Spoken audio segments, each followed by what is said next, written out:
അസ്സലാമു അലൈക്കും വറഹ്മത്തുള്ളാഹി വബറകാതുഹു. ഇന്നൽ ഹംദുലില്ലാഹ് വസ്സലാത്തു വസ്സലാമു അലാ റസൂലിഹിൽ അമീൻ വഅലാ ആലിഹി വസഹബിഹി അജ്മഈൻ അമ്മാ ബഅദ്. അല്ലാഹു സുബ്ഹാനഹു തആലയുടെ വിധിവിലക്കുകളെ അനുസരിച്ചുകൊണ്ട് ജീവിക്കണം എന്ന് സ്വന്തത്തെ മറക്കാതെ എല്ലാവരെയും ഓർമ്മപ്പെടുത്തുന്നു. CH സെൻറ്റർ മുസ്ലിം ലീഗ് എന്ന രാഷ്ട്രീയ പാർട്ടിയുടെ മാനുഷിക മുഖമാണ്. മുസ്ലിം ലീഗ് എന്ന പാർട്ടിയെ മറ്റ് രാഷ്ട്രീയ പാർട്ടികളിൽ നിന്ന് വ്യത്യസ്തമാക്കുന്നതും ലീഗിൻ്റെ ഈ മാനുഷിക മുഖം തന്നെയാണ്. വയനാട്ടിലെ ദുരന്തമുണ്ടായപ്പോഴൊക്കെ ധാരാളം ആളുകൾക്ക് സാന്ത്വനമായതും മുസ്ലിം ലീഗ് ഉൾപ്പെടുന്ന അതുപോലെയുള്ള ചില കാരുണ്യകരങ്ങൾ കൊണ്ടുമാണ്. ഇൻഷാ അല്ലാഹ് ഞാൻ അതിലേക്ക് കൂടുതൽ കിടക്കുന്നില്ല. മനുഷ്യൻ എന്നത് ഭൂമിയിലെ ഏറ്റവും ദുർബലനായ ജീവിയാണ്. ഭൂമിയിലെ ഏറ്റവും ദുർബലനായ ജീവിയുടെ പേരാണ് മനുഷ്യൻ. ആ മനുഷ്യൻ ഈ ഭൂമി അടക്കി ഭരിക്കുന്നത് മനുഷ്യൻ്റെ ഒത്തൊരുമ കൊണ്ട് മാത്രമാണ്. ഒരുമിച്ച് നിൽക്കൽ കൊണ്ടാണ് മനുഷ്യൻ ഇങ്ങനെ ഭൂമിയിൽ നിലനിൽക്കുന്നത്. അതുകൊണ്ടാണ് നമ്മൾ പറയുക മനുഷ്യൻ ഒരു സാമൂഹ്യ ജീവിയാണ് എന്ന്. ഇത്രക്ക് ദുർബലനായ ഒരു മനുഷ്യൻ വേറെയില്ല. വയനാട്ടിലെ ഉരുൾപൊട്ടലിൻ്റെ സമയത്ത് കാട്ടിലുള്ള ഒരു മൃഗവും അതിലകപ്പെട്ടു പോയിട്ടില്ല. വീട്ടിൽ വളർത്തുന്ന മൃഗങ്ങൾ മാത്രം. ആ മൃഗങ്ങൾക്ക് ഈ ദുരന്തമുണ്ടാകുമെന്ന് മുൻകൂട്ടി അറിയാനുള്ള സെൻസ് ഉണ്ടായി. കാട്ടാനകൾ പോലും കാട് കയറിപ്പോയി. ഒരു മൃഗവും നമ്മൾ വളർത്തി മോശമാക്കിയ മൃഗങ്ങൾ ഒഴികെ, വളർത്തുന്ന പട്ടിയും വളർത്തുന്ന പൂച്ചയും കെട്ടിയിട്ട പശുക്കളും ഒക്കെയാണ് ദുരന്തത്തിൽ പെട്ടുപോയ മൃഗങ്ങൾ. ബാക്കി ഒരു മൃഗവും ഇത്തരം ദുരന്തത്തെ അതിജീവിച്ച് കടന്നു പോകും. മനുഷ്യൻ മാത്രമാണ് പെട്ടുപോവുക. അതാ ഞാൻ പറഞ്ഞത് മനുഷ്യൻ എന്നത് ഏറ്റവും ദുർബലനായ ജീവിയാണ് എന്ന്. എൻ്റെ പ്രിയപ്പെട്ടവരെ, നമ്മൾ ചിന്തിക്കണം. നിങ്ങൾ കാട്ടിൽ, നമ്മൾ വയനാട്ടിലേക്കൊക്കെ പോകുമ്പോൾ കുറേ കുരങ്ങന്മാരെ കാണാം. ഏതെങ്കിലും ഒരു ജീവിയെ, വികലാംഗനായ ഒരു സിംഹത്തെ, കാലിന് നടക്കാൻ കഴിയാത്ത ഒരു മാനിനെ, കണ്ണ് കാണാത്ത ഒരു കാട്ടുജീവിയെ നിങ്ങൾ ആരെങ്കിലും കണ്ടിട്ടുണ്ടോ? ഉണ്ടോ? വികലാംഗനായ ഒരു കാട്ടുജീവിയെ നിങ്ങൾ ആരെങ്കിലും കണ്ടിട്ടുണ്ടോ? ഞാൻ പറയുന്നു, കാണില്ല. കാലിന് വയ്യാത്ത ഒരു മാൻകുട്ടി, ആ മാൻകുട്ടി കാട്ടിനകത്ത് ജീവിക്കില്ല. അത് ഒറ്റപ്പെട്ടു പോകും. അതിനെ മറ്റു ജീവികൾ പിടിച്ച് തിന്നുപോകും. ഓടാനറിയാത്ത ഒരു ജീവി കാട്ടിനകത്ത് സർവൈവ് ചെയ്യില്ല. വികലാംഗനായ ഒരു ജീവിയെയും മറ്റു ജന്തുക്കൾ ചേർത്ത് പിടിക്കില്ല. കഴിയില്ല അവർക്ക്. കണ്ണ് കാണാത്ത ഒരു കുരങ്ങൻ ജനിച്ചു, ഒരു കുരങ്ങൻ്റെ അമ്മ പ്രസവിച്ചു, ഒരു കണ്ണ് കാണാത്ത കുരങ്ങൻ കുട്ടി ജനിച്ചു, അതിന് ജീവിക്കാൻ കഴിയില്ല. പക്ഷേ മനുഷ്യൻ മാത്രമാണ് വീണവനെ ചേർത്ത് പിടിക്കുന്ന ജീവി എന്ന് നിങ്ങൾ ഓർക്കണം. കണ്ണ് കാണാതെ ജനിച്ചു വീഴുന്ന ഒരു മനുഷ്യക്കുട്ടി 80 വയസ്സ് വരെ ജീവിച്ച് ആയുസ് തീർന്നേ അവൻ മരിക്കൂ. നടക്കാൻ കഴിയാത്തൊരു മനുഷ്യനെ ചേർത്ത് പിടിച്ച് കൊണ്ടു നടക്കാൻ മനുഷ്യന് മാത്രമേ കഴിയൂ. ഇവിടെയാണ് CH സെൻറ്റർ ഉൾപ്പെടെയുള്ള കാരുണ്യ പ്രവർത്തനങ്ങളുടെ വളണ്ടിയർമാരുടെ വാല്യൂ എന്താണ് എന്ന് നിങ്ങൾ മനസ്സിലാക്കേണ്ടത്. നമ്മുടെ മൂല്യം അവിടെയാണ്. ഒന്ന് വീണുപോയവനെ, കൂടെ നടക്കുമ്പം വീണുപോയവനെ ചേർത്ത് പിടിക്കുന്ന ഒരു ജീവിയാണ് മനുഷ്യൻ എന്ന ബോധം ഈ സമൂഹത്തിൽ ഉണ്ടാക്കുന്നവർ നിങ്ങളാണ്. അവിടെയാണ് നിങ്ങൾ നിങ്ങളെക്കുറിച്ച് ഓർക്കേണ്ടത്. മനുഷ്യൻ മാത്രം കഴിയുന്ന സാധനമാണ്. തളർന്നു പോയവൻ്റെ വേദന നിങ്ങൾ മനസ്സിലാക്കണം. ഈ ഡോക്ടർമാരെ നിങ്ങൾ ശ്രദ്ധിച്ചു നോക്കി. ഷാദാസ് സാർ ഇപ്പോൾ ഇവിടെ സംസാരിച്ചു. ഈ ഡോക്ടർമാർ കുറച്ച് ചിരിക്കുള്ളൂ, ഇത്തിരി ചിരിക്കുള്ളൂ. എപ്പം നോക്കിയാലും ഒരു ടെൻഷനാണ് മുഖത്ത്. കാരണം രാവിലെ മുതൽ വൈകുന്നേരം വരെ ഇവർ കാണുന്നത് കഷ്ടപ്പെടുന്നവനെ മാത്രമാണ്. രോഗമില്ലാത്ത ഒരാൾ ആശുപത്രി വരില്ല. രോഗിയെ കാണാൻ വരുന്നവനും ടെൻഷനാണ്. എൻ്റെ ഉമ്മ ഹോസ്പിറ്റലിലാണെങ്കിൽ ഞാൻ എങ്ങനെ ഉണ്ടാവുക? അപ്പോൾ എപ്പോഴും ആശുപത്രിയിൽ ജോലി ചെയ്യുന്ന ഒരു മനുഷ്യൻ കാണുക ഈ ടെൻഷൻ മാത്രം. അവൻ ജീവിതത്തിൻ്റെ ഒരു നല്ല ഭാഗം മറന്നുപോകും. എന്ത് ജോലിയും നിങ്ങൾ ആശുപത്രി ചെയ്ത് നോക്ക്, ഒരു നല്ല മുഖം അവിടെ കാണൂല. വേറെ ഏത് ജോലി നിങ്ങൾ ചെയ്താലും ഒരു സന്തോഷമുള്ള ഒരാളെ കാണും. ആശുപത്രിയിൽ വന്ന് നിൽക്കുന്ന ഒരു മനുഷ്യനെയും നിങ്ങൾ സന്തോഷത്തോടെ കാണില്ല. സന്തോഷിച്ച ആളുകളെ കാണാതെ അവർക്ക് സന്തോഷം നഷ്ടപ്പെട്ടു പോകുന്നു. വളണ്ടിയർമാരുടെയും സ്ഥിതി അതാണ്. നമ്മളെപ്പോഴും ദുരന്തമുണ്ടാകും. ഇപ്പോൾ ഞാൻ ഈ അടുത്ത് വയനാട്ടിലെ ദുരന്തമുണ്ടായി. നമ്മളെ CH സെൻറ്റർ ഉൾപ്പെടുന്ന അല്ലെങ്കിൽ ലീഗിൻ്റെ വൈറ്റ് ഗാർഡുള്ള ആ സ്ഥലത്ത് സ്ത്രീകളുടെ മയ്യത്ത് കുളിപ്പിക്കണം. സൂചിപ്പാറ വെള്ളച്ചാട്ടത്തിൽ നിന്ന് താഴേക്ക് പതിച്ചൊരു മൃതദേഹം ചിന്നിച്ചിതറി, കിഡ്നി വേറെ, തലച്ചോറ് വേറെ, മനുഷ്യൻ്റെ അവയവങ്ങൾ ഇങ്ങനെ പെറുക്കിയെടുത്ത് കൊണ്ടുവരും. ഇത് കുളിപ്പിക്കണം. ഇത് കണ്ടു നിന്നിട്ട് എത്ര പേരാണ് ബോധം കെട്ട് വീണെന്നറിയോ നിങ്ങൾ? എത്ര പേര്? പെണ്ണുങ്ങൾക്ക് കുളിപ്പിക്കാൻ കഴിയില്ല. ഇത് കുളിപ്പിക്കാൻ കൊണ്ടുവെക്കുമ്പോൾ മയ്യത്ത് കണ്ടെടുക്കുമ്പോഴേക്കും ഇവർ ബോധം കെട്ട് വീഴുകയാണ്. കാണാൻ കഴിയുന്നില്ല. അത്ര വലിയൊരു ദുരന്തം. ഒരു മയ്യത്ത് കൊണ്ടുവരുന്നതിന് തലയില്ല, തലയുള്ളതിന് കാലില്ല, കാലില്ലതിന് കൈയില്ല, കണ്ണൊക്കെ പുറത്തേക്ക് വന്ന് കണ്ണിൻ്റെ ഗോളം പോലും ഇവർക്ക് ഈ വെള്ളത്തിൽ നിന്ന് കിട്ടി. കണ്ണൊരു വലിയ ഗോള ഇതിനുള്ളിൽ, തലയോട്ടി തകർന്നിട്ട് ഇതൊക്കെ പെറുക്കിയെടുത്ത് കൊണ്ടുവരികയാണ്. ഇത് ചേർത്ത് വെക്കാൻ പോലും ആരതാണെന്നറിയില്ല. മയ്യത്ത് കുളിപ്പിക്കണം. ഹിന്ദുവാണോ മുസ്ലിമാണോ ക്രിസ്ത്യാനിയാണോ ആണാണോ പെണ്ണാണോ എന്ന് പോലും അറിയാൻ കഴിയാത്തതൊരു പെണ്ണിൻ്റെ കയ്യിലിട്ട മോതിരത്തിലെ പേര് വായിച്ചിട്ടാണ് അത് ആ പെണ്ണിൻ്റെ കയ്യാ തിരിച്ചറിഞ്ഞത്. ഒരു നിവൃത്തിയില്ല. പെണ്ണാണോ ആണാണോ കയ്യെന്നറിയില്ല. കിട്ടുന്നത് 3-4 ദിവസം കഴിഞ്ഞിട്ടാണ്. മരിച്ചു കഴിഞ്ഞ് 2ാമത്തെ ദിവസം കഴിഞ്ഞാൽ മയ്യത്ത് വീർക്കാൻ തുടങ്ങും. നിങ്ങൾ ഈ റോട്ടിലൊക്കെ പട്ടിയും പൂച്ചയൊക്കെ ചത്തിറക്കണ കണ്ടിട്ടുണ്ടാവും. 2-3 ദിവസം കഴിയുമ്പോൾ ഇങ്ങനെ വീർത്ത് വരും. എന്നിട്ടത് പൊട്ടും, എന്നിട്ടത് ഒലിച്ചു പോകും. അതാ മനുഷ്യൻ്റെ ശരീരം. ഈ ദുരന്തത്തിൽപ്പെട്ട് 3-4 ദിവസം കഴിഞ്ഞിട്ടാണ് അതും വെള്ളത്തിൽ കിടക്കുക. അപ്പോൾ കയ്യൊക്കെ ചീർത്ത് തടിച്ച് വീർത്ത് ഒക്കെ. നിങ്ങൾ ആ കയ്യിലെ മോതിരത്തിൽ ഭർത്താവിൻ്റെ പേര് കൊത്തിവെച്ചത് നോക്കിയിട്ടാണ് ഇതെൻ്റെ മോളാണ് എന്ന് ഒരച്ഛൻ തിരിച്ചറിഞ്ഞത്. ആ മോളെ കൂടെ ഒഴുകിപ്പോയ ഭർത്താവിനെ കാണാനില്ല, ഒഴുകിപ്പോയ മകനെ കാണാനില്ല. ഇതുവരെ കിട്ടിയിട്ടില്ല. എവിടെയോ പുതഞ്ഞു കിടക്കുന്നു. ഇനി കിട്ടാനുള്ള സാധ്യത വളരെ കുറവാണ്. കാരണം മണ്ണിലായിപ്പോയാൽ 3ാമത്തെ ദിവസം പൊട്ടി ഒലിച്ച് എല്ലും ഇറച്ചിയൊക്കെ വേറെയായി അതൊക്കെ നശിച്ച് പുഴുതിന്ന് നാമാവശേഷമാകും. ഇതാ മനുഷ്യൻ. അതുകൊണ്ടാണ് ഖുർആൻ പറയുന്നത് ദുർബലനാണ് നമ്മളെന്ന്. നമ്മളൊക്കെ ഇങ്ങനെ ലിപ്സ്റ്റിക്കൊക്കെ ഇട്ട് ഫെയർ ആൻഡ് ലവ്ലിയൊക്കെ തേച്ച് മനോഹരമാക്കി വെച്ച ഈ മുഖം, ഇത് മയ്യത്ത് കൊണ്ടുപോയി വെച്ചാൽ ആ മയ്യത്താണ്ട് വെച്ച് കഴിഞ്ഞാൽ കുറച്ച് കഴിയുമ്പോഴേക്ക് പുഴു വരാൻ തുടങ്ങും. മൂക്കു കൂടി കയറിയ പുഴു വായിക്കൂടി ഇറങ്ങും. നമ്മുടെ ശരീരം അത് തിന്നു തീർക്കും. അതാ മനുഷ്യൻ, മനുഷ്യൻ്റെ ശരീരം. ജീവിച്ചിരിക്കുമ്പം അഹങ്കാരം കാണിക്കുന്ന മനുഷ്യനോട് നമുക്ക് പറഞ്ഞു കൊടുക്കാനുള്ളതും അതാണ്. അഹങ്കരിക്കാനുള്ള ഒരു കോപ്പില്ല ഈ മനുഷ്യന്. കാരണം എന്താ അറിയോ? ഒന്ന് തളർന്നാൽ എഴുന്നേറ്റ് നിൽക്കാൻ കഴിയില്ല അവന്. എത്ര മനുഷ്യരുണ്ടെന്ന് ആലോചിച്ച് നോക്ക് നിങ്ങൾ. അഹങ്കാരികളായി ജീവിച്ചിട്ടൊന്ന് വീണു പോയാൽ അവൻ എഴുന്നേറ്റ് നിൽക്കാൻ കഴിയില്ല. രാവിലെ സുബൈക്ക് പള്ളിക്ക് ഇറങ്ങിയതാ. പള്ളിക്ക് സുബൈക്ക് സ്റ്റെപ്പുമെന്ന് ഇറങ്ങുമ്പോൾ അയാൾ ഓക്കെയാണ്. സ്റ്റെപ്പ് ഇറങ്ങി തൻ്റെ സ്കൂട്ടറിൻ്റെ അടുത്തേക്ക് നടക്കുമ്പോൾ കീ താഴേക്ക് വീണു. കയ്യിൽ പിടിച്ച താക്കോൽ താഴെ വീണു. ആ താക്കോൽ എടുക്കാൻ വേണ്ടി ഒന്ന് കുനിഞ്ഞ മനുഷ്യന് പിന്നെ നിവരാൻ കഴിയില്ല. അയാൾ അങ്ങനെ നിൽക്കാണ്. പിന്നീട് ഭാര്യ വന്ന് നോക്കുമ്പോൾ നിലത്ത് കിടന്നിട്ട് അയാളിങ്ങനെ നീന്തുന്ന പോലെ കളിക്കുക. എഴുന്നേറ്റ് നിൽക്കാൻ കഴിയുന്നില്ല. ഡോക്ടറെ അടുത്ത് കൊണ്ടുപോയപ്പോൾ ഡോക്ടർ പറഞ്ഞു സ്ട്രോക്ക് വന്നതാണ്. രാത്രി ഭാര്യൻ്റെ കൂടെ അവളെ കെട്ടിപ്പിടിച്ച് കിടന്നുറങ്ങിയിട്ട് സുബൈക്ക് എണീറ്റ് ബാത്റൂമിൽ ചെന്ന് എല്ലാം കഴിഞ്ഞ് വുളു എടുത്ത് സ്റ്റെപ്പ് ഇറങ്ങുമ്പം വരെ അയാൾ ഓക്കെയാണ്. ആ ചാവി സ്കൂട്ടറിലേക്ക് ഇടാൻ നോക്കുമ്പോഴാണ് അയാളെ കയ്യിൽ നിന്ന് താഴെ വീണത്. അതിനുശേഷം അയാൾ ഓക്കെയല്ല. നേരം വെളുത്ത് ഹോസ്പിറ്റലിലെത്തി 3-ാം ദിനം അയാളെ വീട്ടിൽ കൊണ്ടുവരുന്നത് ഒരു കൈയും ഒരു കാലും തളർന്ന് മുഖം കോടി ഭക്ഷണം വേണമെന്ന് പറയുന്നത് പോലും മനുഷ്യന് മനസ്സിലാവാത്ത തരത്തിലുള്ളൊരു മനുഷ്യനെയാണ് ആംബുലൻസിൽ വീട്ടിലേക്ക് തിരിച്ചു കൊണ്ടുവന്നത്. അയാൾ ഇപ്പോഴും ആ കയ്യും കാലും നടക്കാൻ കഴിയാതെ കട്ടിലിൽ കിടക്കുകയാണ്. ചെറുപ്പക്കാരനാണ്. എത്ര മനുഷ്യരാണ് ഇങ്ങനെയുള്ളത് എന്ന് ആലോചിച്ച് നോക്കൂ നിങ്ങൾ. ഇവിടെ നിന്നുകൊണ്ടാണ് നമ്മൾ വളണ്ടിയർമാർ ചിന്തിക്കേണ്ടത് മനുഷ്യനെക്കുറിച്ച്.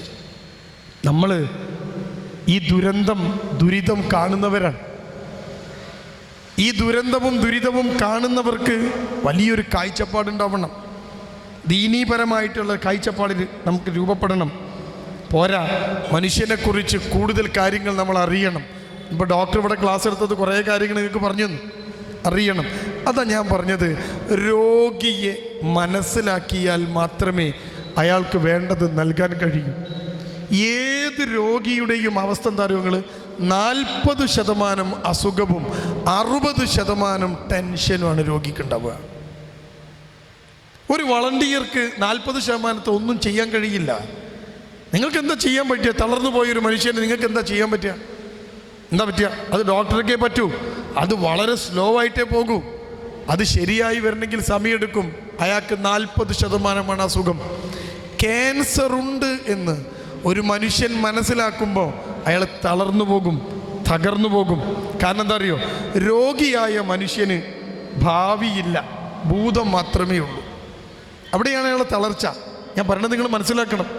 ഒരു രോഗിയായ മനുഷ്യന് ഭാവിയില്ല, തളർന്നു പോയി, കാല് കുഴഞ്ഞു പോയി, കൈ കുഴഞ്ഞു പോയി, സംസാരിക്കാൻ കഴിയാതെയായി. അയാൾക്ക് ഇനി മുന്നോട്ട് ജീവിതമില്ല, അയാൾ പിന്നോട്ടാ നോക്കുക. ഞാൻ കഴിഞ്ഞു പോയ കാലം അങ്ങനെ ആയിരുന്നല്ലോ, ഇങ്ങനെ ആയിരുന്നല്ലോ എന്ന് മാത്രമേ ആ മനുഷ്യൻ കഴിയൂ. കാരണം മുന്നോട്ടില്ല. നിങ്ങളെപ്പോലെ നാളെ കല്യാണത്തിന് പോകണമെന്ന് അയാൾക്ക് കഴിയില്ല.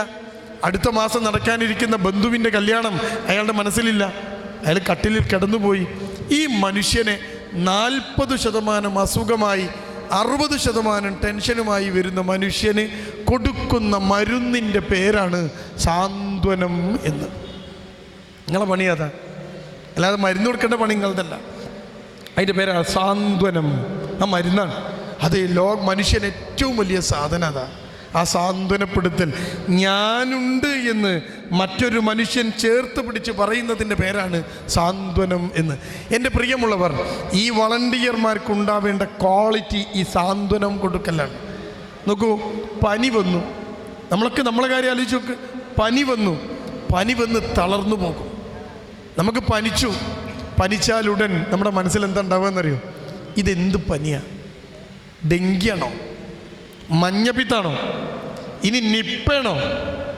അപ്പോൾ നമ്മളിങ്ങനെ എടുത്ത് വായിച്ചു നോക്കും. നിപ്പയുടെ ലക്ഷണങ്ങൾ തൊണ്ടവേദന ഉണ്ടല്ലോ, അല്ലേ? നിങ്ങൾക്ക് തോന്നിയിട്ടില്ല അങ്ങനെ ഒരു പനി വന്ന് 20% തളർന്നു പോകുന്ന, പനിൻ്റെ തളർച്ച 20% ഉള്ളൂ. പനി ഒരു രോഗമൊന്നുമല്ല, അത് കുറച്ച് റെസ്റ്റ് ചെയ്താൽ മാറുന്ന സാധന. പക്ഷെ ഈ പനിയെക്കുറിച്ച് ഓർത്ത് നമ്മളാകെ തളർന്നു പോകും, അല്ലേ? മക്കളെ വിളിച്ച് പറയണോ, എന്നൊന്ന് കൊണ്ടോ, ബ്ലഡൊക്കെ ഒന്ന് നോക്കണം, എന്തോ ഉണ്ട്. ഈ രോഗിയെ മക്കൾ കൊണ്ടുപോയി ഡോക്ടറെ കാണിച്ച് ഡോക്ടർ പരിശോധിച്ച് നോക്കിയിട്ട് കുഴപ്പമൊന്നുമില്ല, ഒരു വൈറസ് പനിയാണ് തോന്നുന്നുണ്ട്, വൈറൽ ഫീവറാണ്, വേറെ കുഴപ്പമൊന്നും കാണില്ല, ഏതായാലും നിങ്ങൾ ബ്ലഡ് ഒന്ന് ചെക്ക് ചെയ്തിട്ട് ഞാൻ പറഞ്ഞുതരാം. ഇപ്പം 20% പനിയും 80% ടെൻഷനാണ്, അല്ലേ? ഡോക്ടറെ കണ്ടപ്പോൾ 80% ടെൻഷൻ 40% ചുരുങ്ങി. ഇനിയിപ്പോൾ ബ്ലഡിൻ്റെ ഫലം കിട്ടിയാലേ ശരിയാവുള്ളൂ. ഉണ്ടെങ്കിൽ ഞാൻ നമ്മുടെ കാര്യമാണ് പറഞ്ഞേ. ആ ബ്ലഡിൻ്റെ ഫലം വന്ന് ഇത് ഡോക്ടറെ കാണിച്ച് ഡോക്ടർ പറയാണ് ഒന്നുമില്ല, ഇത് വെറും ഒരു വൈറൽ ഫീവറാണ്. നോക്കൂ, പിന്നെ നിങ്ങൾ മരുന്ന് കുടിക്കണ്ട. നിങ്ങൾ വീട്ടിലെത്തിയിട്ട് മക്കളോട് പറയുന്നത്, അല്ല ഞാനൊന്ന് പുറത്തു പോയാലോ, നിങ്ങൾക്കല്ലേ പനി, അത് മാറിയല്ലോ. എപ്പോഴാണ് മാറിയേ? 20% പനി മരുന്നുമല്ലല്ല മാറിയത്, സാന്ത്വനത്തിലാണ് മാറിയത്. നോക്കൂ നിങ്ങൾ, ഇതുപോലെ ഞാനൊരു പനിൻ്റെ എക്സാമ്പിളാണ് പറഞ്ഞത്. ഇനി നിങ്ങൾ ക്യാൻസർ ഉള്ള ഒരാളെ കുറിച്ച് ചിന്തിച്ചു നോക്കൂ. നിങ്ങൾ, ഒരു മനുഷ്യന് ക്യാൻസറാണ്, 2ാമത്തെ സ്റ്റേജ്, 3ാമത്തെ സ്റ്റേജ്, 4ാമത്തെ സ്റ്റേജ്. ഡോക്ടർ പറയുകയാണെങ്കിൽ 2nd സ്റ്റേജിലെത്തി, നമുക്ക് നോക്കാം. ആ രോഗിനെ കുറിച്ച് ചിന്തിച്ചു നോക്ക് നിങ്ങൾ. അയാൾക്ക് രോഗത്തിനേക്കാൾ ഇരട്ടിയുണ്ടാവുക അയാളുടെ മനസ്സിലെ ടെൻഷനാണ്. എൻ്റെ മക്കൾ, എൻ്റെ ഭാര്യ, എൻ്റെ ഉപജീവനം, ഞാൻ തുടങ്ങി വെച്ച കാര്യങ്ങൾ, ഭൂമിയിലെ ജീവിതം, ഇതൊക്കെ അങ്ങോട്ട് ബ്ലാങ്കാവും. അയാൾ ശരിക്കു പറഞ്ഞാൽ തളരുന്നത് രോഗം കൊണ്ടല്ല, മറിച്ച് രോഗമുണ്ടാക്കുന്ന ടെൻഷൻ കൊണ്ടാണ് എന്ന് നമ്മൾ ബോധ്യപ്പെടുമ്പോഴാണ് നമ്മൾ വളണ്ടിയർ ആവുക. അവനെ ചേർത്ത് പിടിച്ച് പറയണം, എന്താ ഞങ്ങളുണ്ട്, സാരമില്ല, പ്രശ്നമില്ല, ഉണ്ടോ? ഇത് കൊടുക്കാനാണ് വളണ്ടിയർമാർ. ഇതിനാണ് CH സെൻ്ററും അതുപോലെ തന്നെ വൈറ്റ് ഗാർഡുമൊക്കെ. ഈ ചേർത്ത് പിടിക്കലിൻ്റെ പേരാണ് ഞാൻ നേരത്തെ പറഞ്ഞതിൻ്റെ സാന്ത്വനം എന്ന്. കണ്ടോ നിങ്ങൾ, ഇതാ രോഗി എന്ന് പറയുന്ന അവസ്ഥ. ഇവിടെ നിന്നുകൊണ്ടാണ് നമ്മളൊരു നല്ല വളണ്ടിയർ ആവേണ്ടത്. നിങ്ങൾ ചെയ്യുന്നത് ലോകത്തെ ഒരു മനുഷ്യനും ചെയ്യാൻ കഴിയാത്ത പണിയാണ്. ഒരു മനുഷ്യനെ സാന്ത്വനപ്പെടുത്താൻ മനുഷ്യന് മാത്രമേ കഴിയുള്ളൂ. ആർട്ടിഫിഷ്യൽ ഇൻ്റലിജൻസ് ഉണ്ട്. നിങ്ങൾ കണ്ടിട്ടുണ്ടോ? നമ്മളെ സാന്ത്വനപ്പെടുത്താൻ കഴിയില്ല. മനുഷ്യനെ ചേർത്ത് പിടിക്കാൻ മനുഷ്യന് മാത്രമേ കഴിയുള്ളൂ. അതുകൊണ്ടാണ് അവൻ സാമൂഹ്യ ജീവിയായി മാറുന്നത്. ആ സാമൂഹ്യ ജീവിതത്തിൻ്റെ ഏറ്റവും വലിയ കാര്യം ഈ ഒരുമിച്ച് നിൽക്കല. ഒറ്റയ്ക്ക് നിൽക്കാൻ കഴിയില്ലല്ലോ. അതാ ഞാൻ നിങ്ങളോട് പറഞ്ഞത്, ഏറ്റവും ദുർബലനായ ജീവി മനുഷ്യനാണ്. ഇതെല്ലാം ഒരുമിക്കലിൻ്റെ ഗുണം കൊണ്ടുണ്ടായതാണ്. ഒരു മരുന്നിനെ കുറിച്ച് ചിന്തിച്ച് നോക്കൂ നിങ്ങൾ, എത്ര പേരുടെ കഷ്ടപ്പാട് അതിന് പിറകിലുണ്ട്. മൃഗങ്ങൾക്ക് ഈ പ്രശ്നങ്ങളൊന്നുമില്ല. ഇല്ല, നിങ്ങൾ ഇന്ന് രാവിലെ തിന്ന പത്തിരിയെക്കുറിച്ച് ചിന്തിച്ച് നോക്ക്. എത്ര മനുഷ്യർ കഷ്ടപ്പെട്ടാൽ നിങ്ങളുടെ വീട്ടിൽ പത്തിരി ഉണ്ടായത്.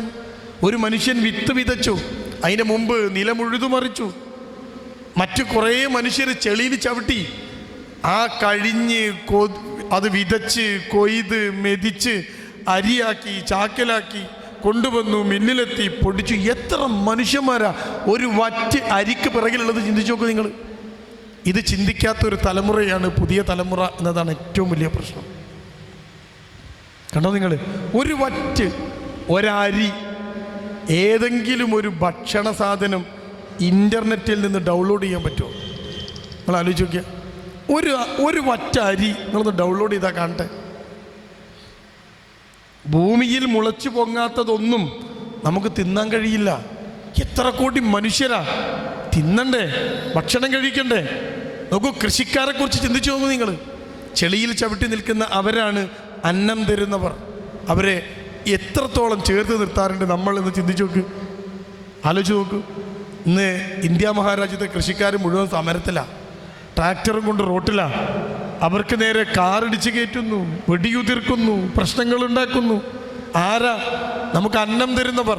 അവർ തന്നില്ല എങ്കിൽ, അവർ ചെളിയിൽ ചവിട്ടിയില്ല എങ്കിൽ, അവർ വെയിൽ കൊണ്ടില്ല എങ്കിൽ, പ്രിയപ്പെട്ടവരെ, ഒരു വറ്റ് തിന്നാൻ കഴിയില്ല നമുക്ക്. എവിടെ നോക്കിയാൽ നിൽക്കുക? എന്താ നമ്മൾ ചെയ്യുക? ഇവിടെ നിന്നുകൊണ്ടാണ് നമ്മൾ മനുഷ്യനെക്കുറിച്ച് കൂടുതൽ ചിന്തിക്കേണ്ടത്.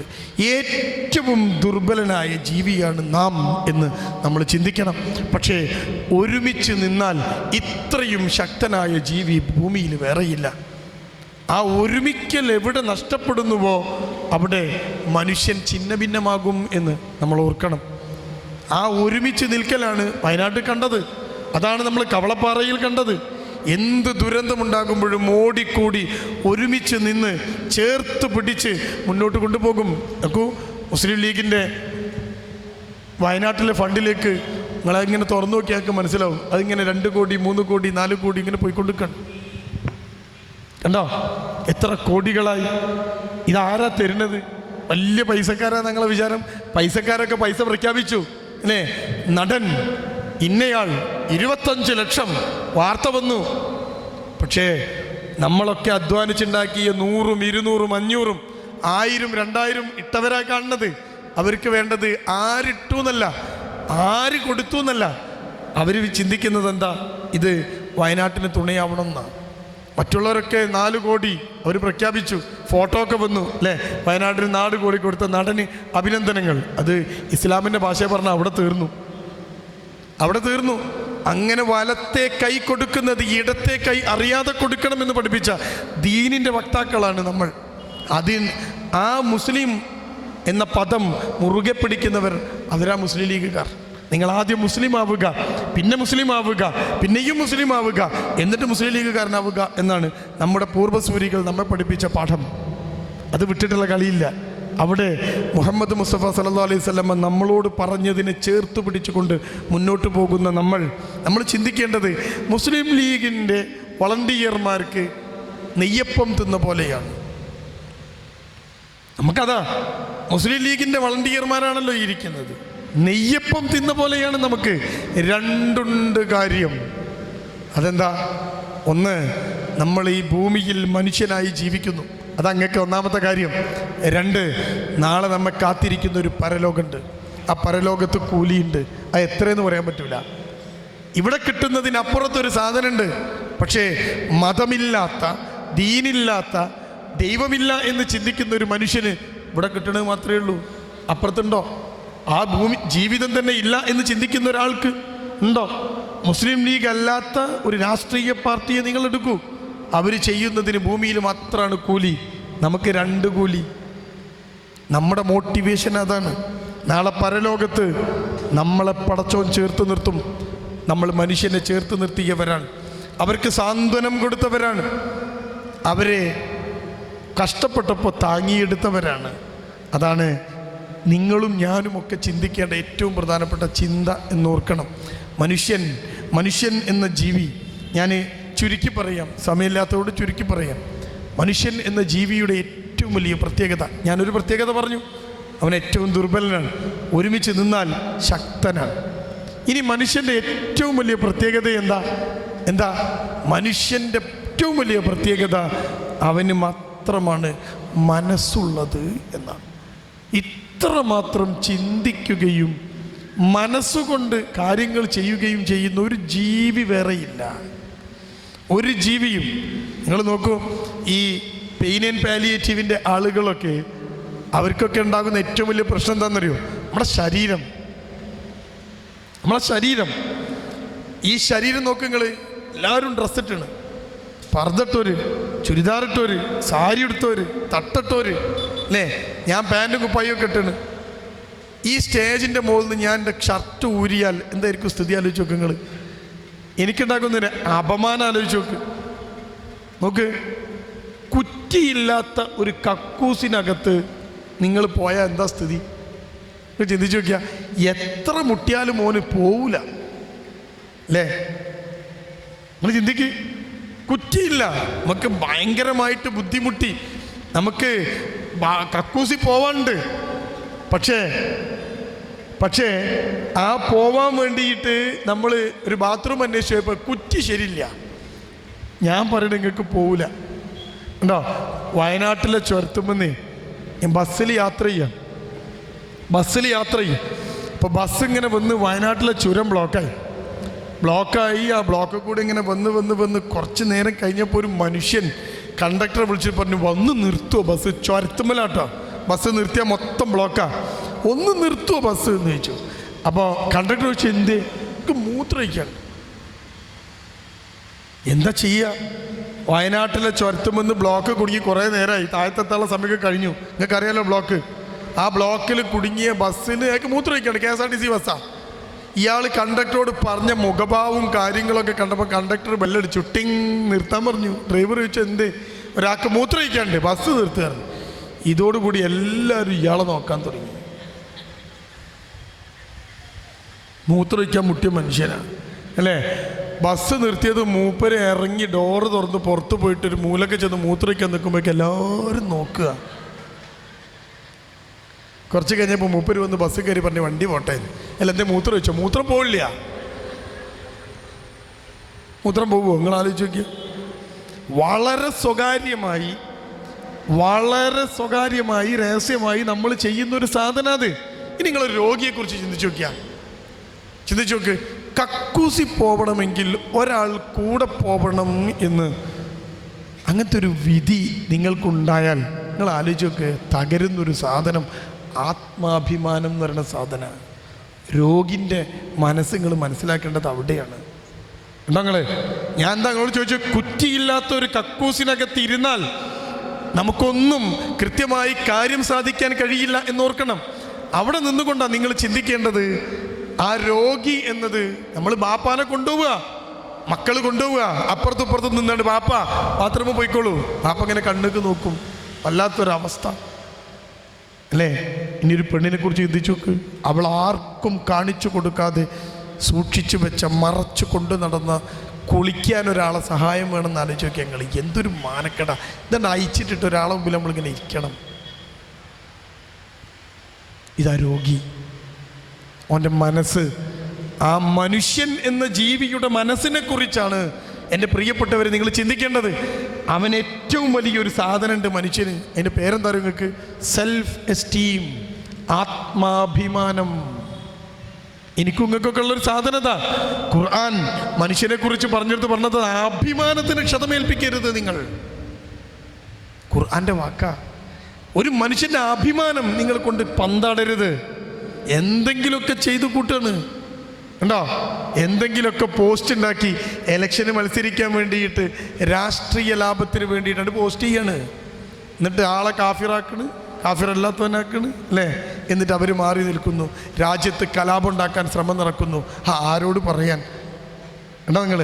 ആ അഭിമാനത്തിന് നിങ്ങൾ ക്ഷതേൽപ്പിക്കുക. ആ അഭിമാനമാണ് ഒരു രോഗിൻ്റെ കൂടെ. നിങ്ങൾ ക്ലീനിങ്ങിന് പോകുന്ന ആൾക്കാരുണ്ടാവും, പെയിൻ ആൻഡ് പാലിയേറ്റീവുകാർ, ഈ ക്ലീനിങ്ങിന് പോകുന്ന ആൾക്കാർ എന്തൊക്കെ കാര്യങ്ങൾ കാണണങ്ങൾ ആലോചിച്ച് നോക്ക്.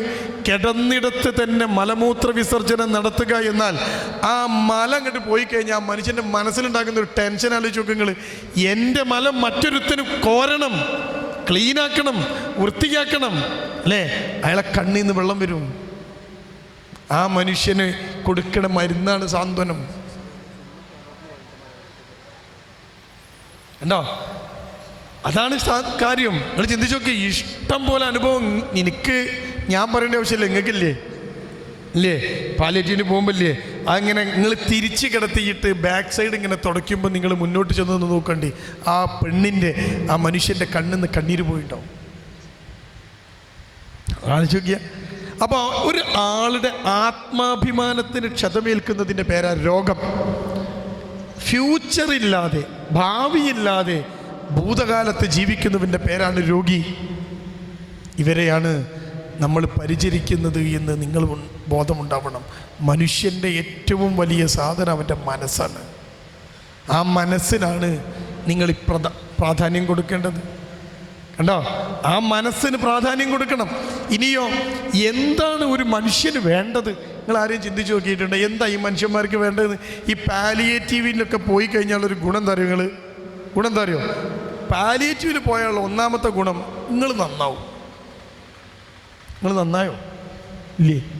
ഇനി എപ്പോഴാ നന്നാവും? നന്നായോ? നന്നായോ?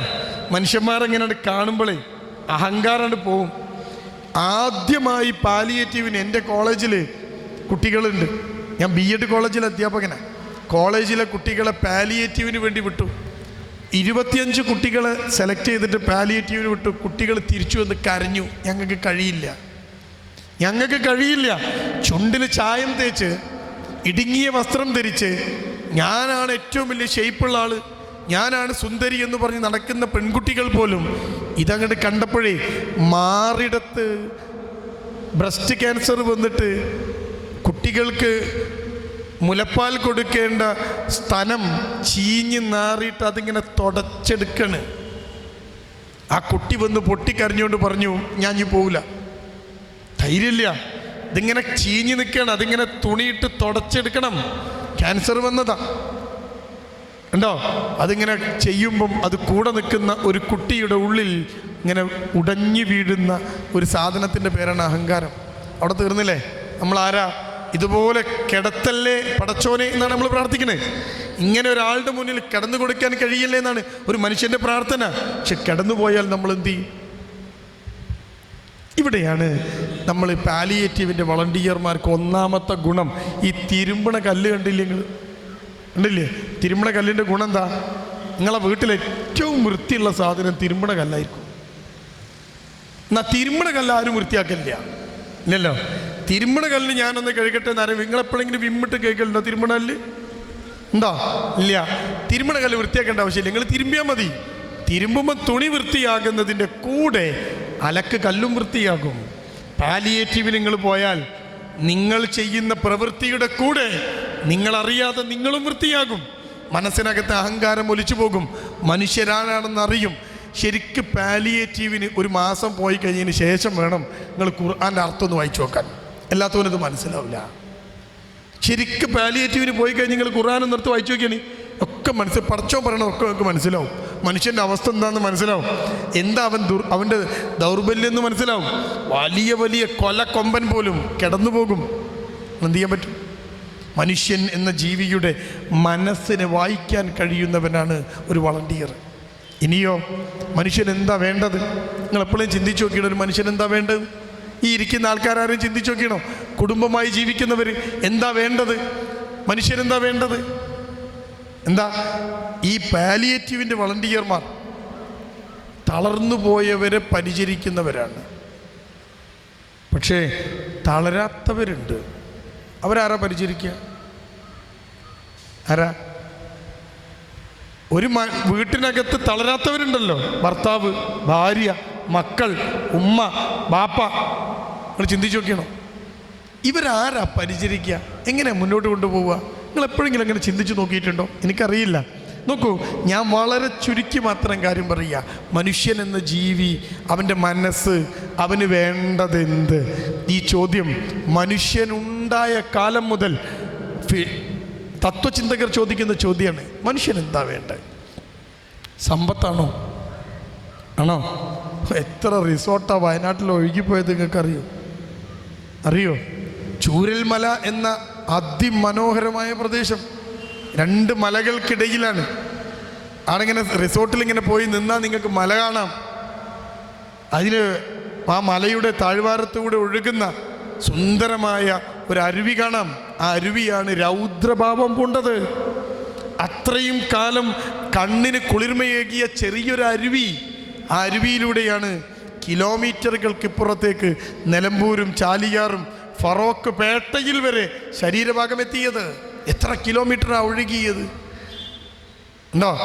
അതിമനോഹരമായ ചൂരൽമലയിലെ ഒരു റിസോർട്ടിന് ഒരു ദിവസത്തെ വാടക 8000 രൂപയാണ്. നിങ്ങൾ ചിന്തിച്ചോ? അതുണ്ടാക്കിയ മനുഷ്യനുണ്ടാക്കിയ വരുമാനം എത്രയാണ്? അയാളുടെ സ്വത്ത് എത്രയാണ്? 8000 രൂപ ഓഫ് സീസണിൽ വാടകയുള്ള റിസോർട്ട് ഉണ്ടായിരുന്നു ചൂരൽമലയിൽ. അപ്പോൾ സീസൺ നിങ്ങൾ ചിന്തിച്ച് നോക്കിയാൽ മതി എത്ര ഉണ്ടാവുന്നു അല്ലേ? ആ റിസോർട്ടിൻ്റെ ഉടമയും അവിടെ ജോലി ചെയ്തിരുന്നവരും ആ റിസോർട്ടിൽ അന്നുണ്ടായിരുന്നവരൊന്നും എവിടെ ഉണ്ടെന്ന് അറിയില്ല. അപ്പോൾ അറിയില്ല. 3 ആളുകളെ ഇനിയും കണ്ടുകിട്ടാനുണ്ട്. അവർ ആസാമുകാരാ, 2 ഡോക്ടർമാരാ. 2 ഡോക്ടർമാരും അവരുടെ ഭാര്യമാരും അവരിത്തിരി ഒന്ന് അവരുടെ ഔദ്യോഗിക ജീവിതത്തിൽ നിന്ന് മാറി നിൽക്കാൻ വേണ്ടി വയനാട്ടിലെ ചൂരൽമല വന്നതാ. നെറ്റിൽ സെർച്ച് ചെയ്ത് നോക്കിയപ്പോൾ ഏറ്റവും സുന്ദരമായ റിസോർട്ടുകളിലൊന്ന് അവിടെ വന്നതാ. ആ വന്ന് നിന്ന് ആനന്ദിച്ചാസ്വദിച്ച് ജീവിക്കുമ്പോഴാണ് ഉരുൾപൊട്ടിയിട്ട് ഒഴുകി വന്നത്. റിസോർട്ട് മൊത്തത്തിൽ ഒളിച്ചുപോയി. എന്നിട്ടോ ആ 3 ആളുകളെ ഇനിയും കിട്ടാണ്ട്. ഒരു ഭാര്യനെയും ഭർത്താവിനെയും കാണാനില്ല. രണ്ടാമത്തെ ഭർത്താവിനെ 2 ഡോക്ടർമാരെയും കാണാനില്ല. ഒരാളെ മാത്രം കിട്ടി. അതൊരു നേഴ്സാണ്. അവർക്ക് ഭാഷ അറിയില്ല. ശരീരമാസകലം പരിക്കുകളാണ്. ഈ ഒഴുകിപ്പോയിട്ട് കല്ലിൽ ഉരസിയിട്ട് കണ്ണും മൂക്കും ശരീരവും മൊത്തം ഇവരുടെ ശരീരത്തിന് ഡ്രസ്സ് പോലും ഇല്ലായിരുന്നു എന്നാ. കാരണം ഈ ഒഴുകിപ്പോയിട്ട് കല്ലിൽ തട്ടിയതൊക്കെ കഴിഞ്ഞ് രാത്രി കിടക്കുമ്പോഴത്തെ ഡ്രസ്സല്ലേ കണ്ടോ? അവരെ എടുത്തുകൊണ്ട് വരുമ്പോൾ ജീവനുണ്ട്. ശരീരമാസകല നിങ്ങൾക്ക് ന്യൂസ് ചാനലുകളിൽ ആ പെണ്ണിനെ കാണാം. മുഖത്ത് പോലും ഇങ്ങനെ മീൻ വരിഞ്ഞ പോലെ വരഞ്ഞിട്ടുണ്ട്. മുഖത്തിങ്ങനെ ഒന്നായിട്ട് മാന്തിയ പോലെ. നോക്കൂ, പത്രത്തിലുണ്ടായിരുന്നു ന്യൂസ്. ആ പെണ്ണിൻ്റെ ശരീരാസകലം വേദനയാണ്. അവരെ കൊണ്ടുപോയിട്ട് ആശുപത്രിയിൽ കിടത്തുക. നിങ്ങൾ നോക്കണം, ആസാമുകാരിയാണ്. ആരാണ് എന്താണ് അറിയില്ല. ഈ പെണ്ണിൻ്റെ കൂട്ടിരുന്നത് ബാത്റൂമിൽ പോയിട്ട് കാര്യം സാധിക്കണമെങ്കിൽ ഒരാൾ പിടിക്കണം. തലയൊക്കെ അടിച്ചിട്ട് ചുറ്റുന്നു. തൊട്ടടുത്ത കട്ടിലിൽ സ്വന്തം ഉമ്മയുടെ കൈയൊടിഞ്ഞ് കൂട്ടിരിക്കുന്ന ഒരു ചെറിയ സ്കൂളിൽ പഠിക്കുന്ന പെൺകുട്ടിയാണ് ഈ പെണ്ണിന് ബാത്റൂമിലേക്ക് കൂട്ടുപോകാൻ വേണ്ടി ഉണ്ടായത്. നോക്കുങ്ങൾ ഉണ്ടോ? ഒരു പെൺകുട്ടി, ഡിഗ്രിക്ക് പഠിക്കുന്ന ഒരു പെൺകുട്ടി. ആ പെൺകുട്ടിയാണ് ഇവർക്ക് കൂട്ടുപോയത്. ആ കുട്ടി പഠിച്ച ഹിന്ദി, സ്കൂളിൽ പഠിച്ച ഹിന്ദി, ആ ഹിന്ദി ഉപയോഗിച്ചിട്ടാണ് ഇവരോട് കമ്മ്യൂണിക്കേറ്റ് ചെയ്തത്. ഒരു മനുഷ്യൻ വളണ്ടിയറായി മാറുക അവിടെയാണ്. ഉണ്ടോ? സ്വന്തം ഉമ്മക്ക് കൂട്ടിരിക്കാൻ വന്ന എത്ര ആളുകൾ. മനുഷ്യൻ എന്താ വേണ്ടത്? സമ്പത്താ? പണമാ? സൗന്ദര്യമാ? അധികാരമാണ്? നിങ്ങൾ ചിന്തിക്കോ? അല്ല, മനുഷ്യന് വേണ്ടത് 3 സാധനം. മറന്നു പോകരുത്. 1 സമാധാനം, 2 സംതൃപ്തി, 3 സന്തോഷം.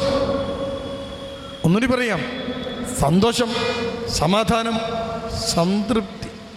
ഇനി ഞാൻ രോഗി, നിങ്ങൾ പരിചരിക്കാൻ പോകുന്ന പാലിയേറ്റീവുകാർ പരിചരിക്കാൻ പോകുന്ന രോഗി, ഈ 3 എണ്ണത്തിൽ ഏതാ രോഗിക്ക് ഉണ്ടാവുക? സമാധാനം. പിന്നെ നമ്മൾ കാണുമ്പോൾ എന്നേതാ ചോദിക്കുക? സമാധാനം ഉണ്ടോ? ആ മോളെ, ആ പറച്ചിൽ തന്നെ അറിയാം സമാധാനം ഇല്ല എന്ന് അല്ലേ? പിന്നെ രോഗി. പിന്നെ സന്തോഷം ഉണ്ടോ? ഉണ്ടോ? ഇല്ല. ഈ പാലിയേറ്റീവിൻ്റെ ചില സംഗമങ്ങളൊക്കെ നടക്കും. കിടപ്പ് രോഗികളെ സ്ട്രക്ചറിൽ കൊണ്ടുവന്നിട്ട് മുന്നിലിങ്ങനെ കിടത്തിയിട്ട് സ്റ്റേജിൽ കയറി കുറേ പെൺകുട്ടികൾ പാട്ട് പാടും, ഡാൻസ് കളിക്കും. എടീ, ഒരിടത്ത് ഇതേപോലത്തെ ഒരു പരിപാടി, പാലിയേറ്റീവിൻ്റെ പരിപാടിക്ക് പോയി കഴിഞ്ഞ് വന്ന് ആ പരിപാടി ഇങ്ങനെ നടക്കുകയാണ്. അപ്പം ഞാൻ ഭക്ഷണമൊക്കെ കഴിച്ചിങ്ങനെ പോകുമ്പോൾ ഒരു പെണ്ണിങ്ങനെ കിടന്ന് കരയാണ്. ഈ സ്ട്രക്ചറിൽ ഇങ്ങനെ കിടത്തിയത്, ആംബുലൻസിൽ കൊണ്ടുവന്ന് സ്ട്രക്ചറിൽ കിടത്തിയത്, എഴുന്നേൽക്കാൻ വയ്യ. ചെറുപ്പക്കാരിയാണ്, 36 വയസ്സ് പ്രായം, മക്കളുണ്ട്, ഭർത്താവുണ്ട്. ആ പെണ്ണിങ്ങനെ കരയാണ്. അപ്പോൾ ഞാൻ ഇങ്ങനെ പോരുമ്പോൾ ചോദിച്ചു, എന്തു പറ്റി? ആ പെണ്ണ് പറയാണ്, ഞങ്ങളെ സന്തോഷിപ്പിക്കാനാണല്ലോ ഇവർ ഈ പാട്ട് പാടുന്നത്, ഡാൻസ് കളിക്കണേ അല്ലേ? സന്തോഷിക്കാൻ കഴിയുമോ? ഒരു പാട്ട് കൊണ്ട്, ഡാൻസ് കൊണ്ട് കഴിയുമോ? നിങ്ങൾ ചിന്തിക്ക്. ഭർത്താവ്, മക്കൾ, ആ പെണ്ണ് കണ്ട സ്വപ്നങ്ങൾ എല്ലാം തകർന്നടിഞ്ഞു പോയി. മനുഷ്യന് വേണ്ടത് 3: സന്തോഷവും സമാധാനവും സംതൃപ്തിയും. ഇത് 3 നഷ്ടപ്പെടുന്നവൻ്റെ പേരാണ് രോഗി. അതാ ഞാൻ നേരത്തെ പറഞ്ഞത്. ഇത് 3 തിരിച്ചു കൊടുക്കാനുള്ള എളിയ ശ്രമത്തിൻ്റെ പേരാണ് പാലിയേറ്റീവ്.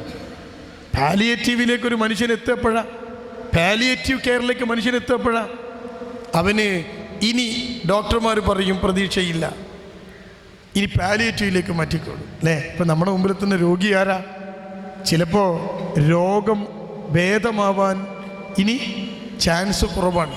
ഞാൻ നിങ്ങളോട് ചോദിക്കട്ടെ, ഇങ്ങനത്തെ ഒരു മനുഷ്യന്, ഒരു സ്ത്രീക്ക്, പുരുഷന് എങ്ങനെയാണ് ഒരാൾക്ക് സാന്ത്വനം കൊടുക്കാൻ പറ്റുക?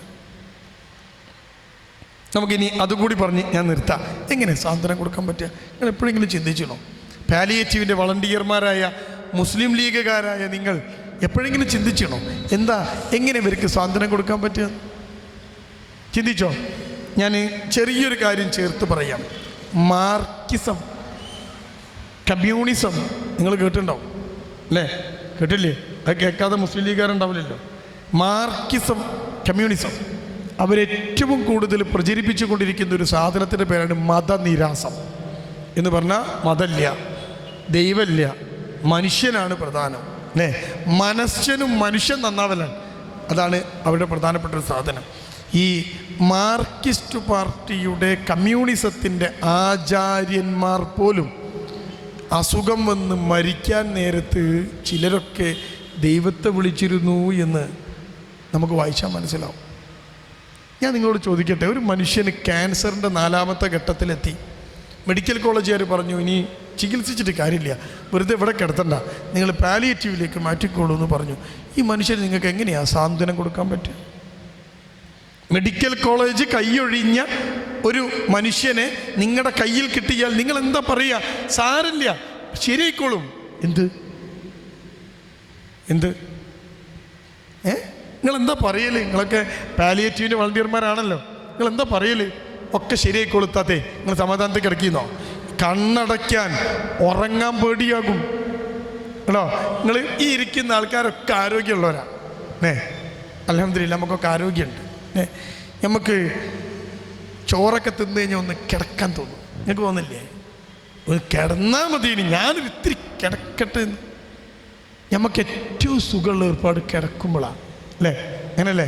നിങ്ങളൊക്കെ ഒന്ന് കിടന്നു നോക്കിയാണ് എന്തോരു രസം ഇങ്ങനെ കിടക്കുക. നല്ല മഴയും തണുപ്പൊക്കെ ഉണ്ടെങ്കിൽ പറയും വേണ്ട. അപ്പോൾ നമ്മളിങ്ങനെ വിചാരിക്കും, ഓ കുറച്ചുകൂടി കിടക്കട്ടെ. വിളിക്കുമ്പോൾ പറയും മക്കളൊക്കെ, കുറച്ചുകൂടി, ഇന്ന് സ്കൂളിലല്ലോ, കുറച്ചുകൂടി കിടക്കട്ടെ. ഈ കിടത്തം എഴുന്നേൽക്കാൻ പറ്റാത്ത കിടത്താണെങ്കിലോ?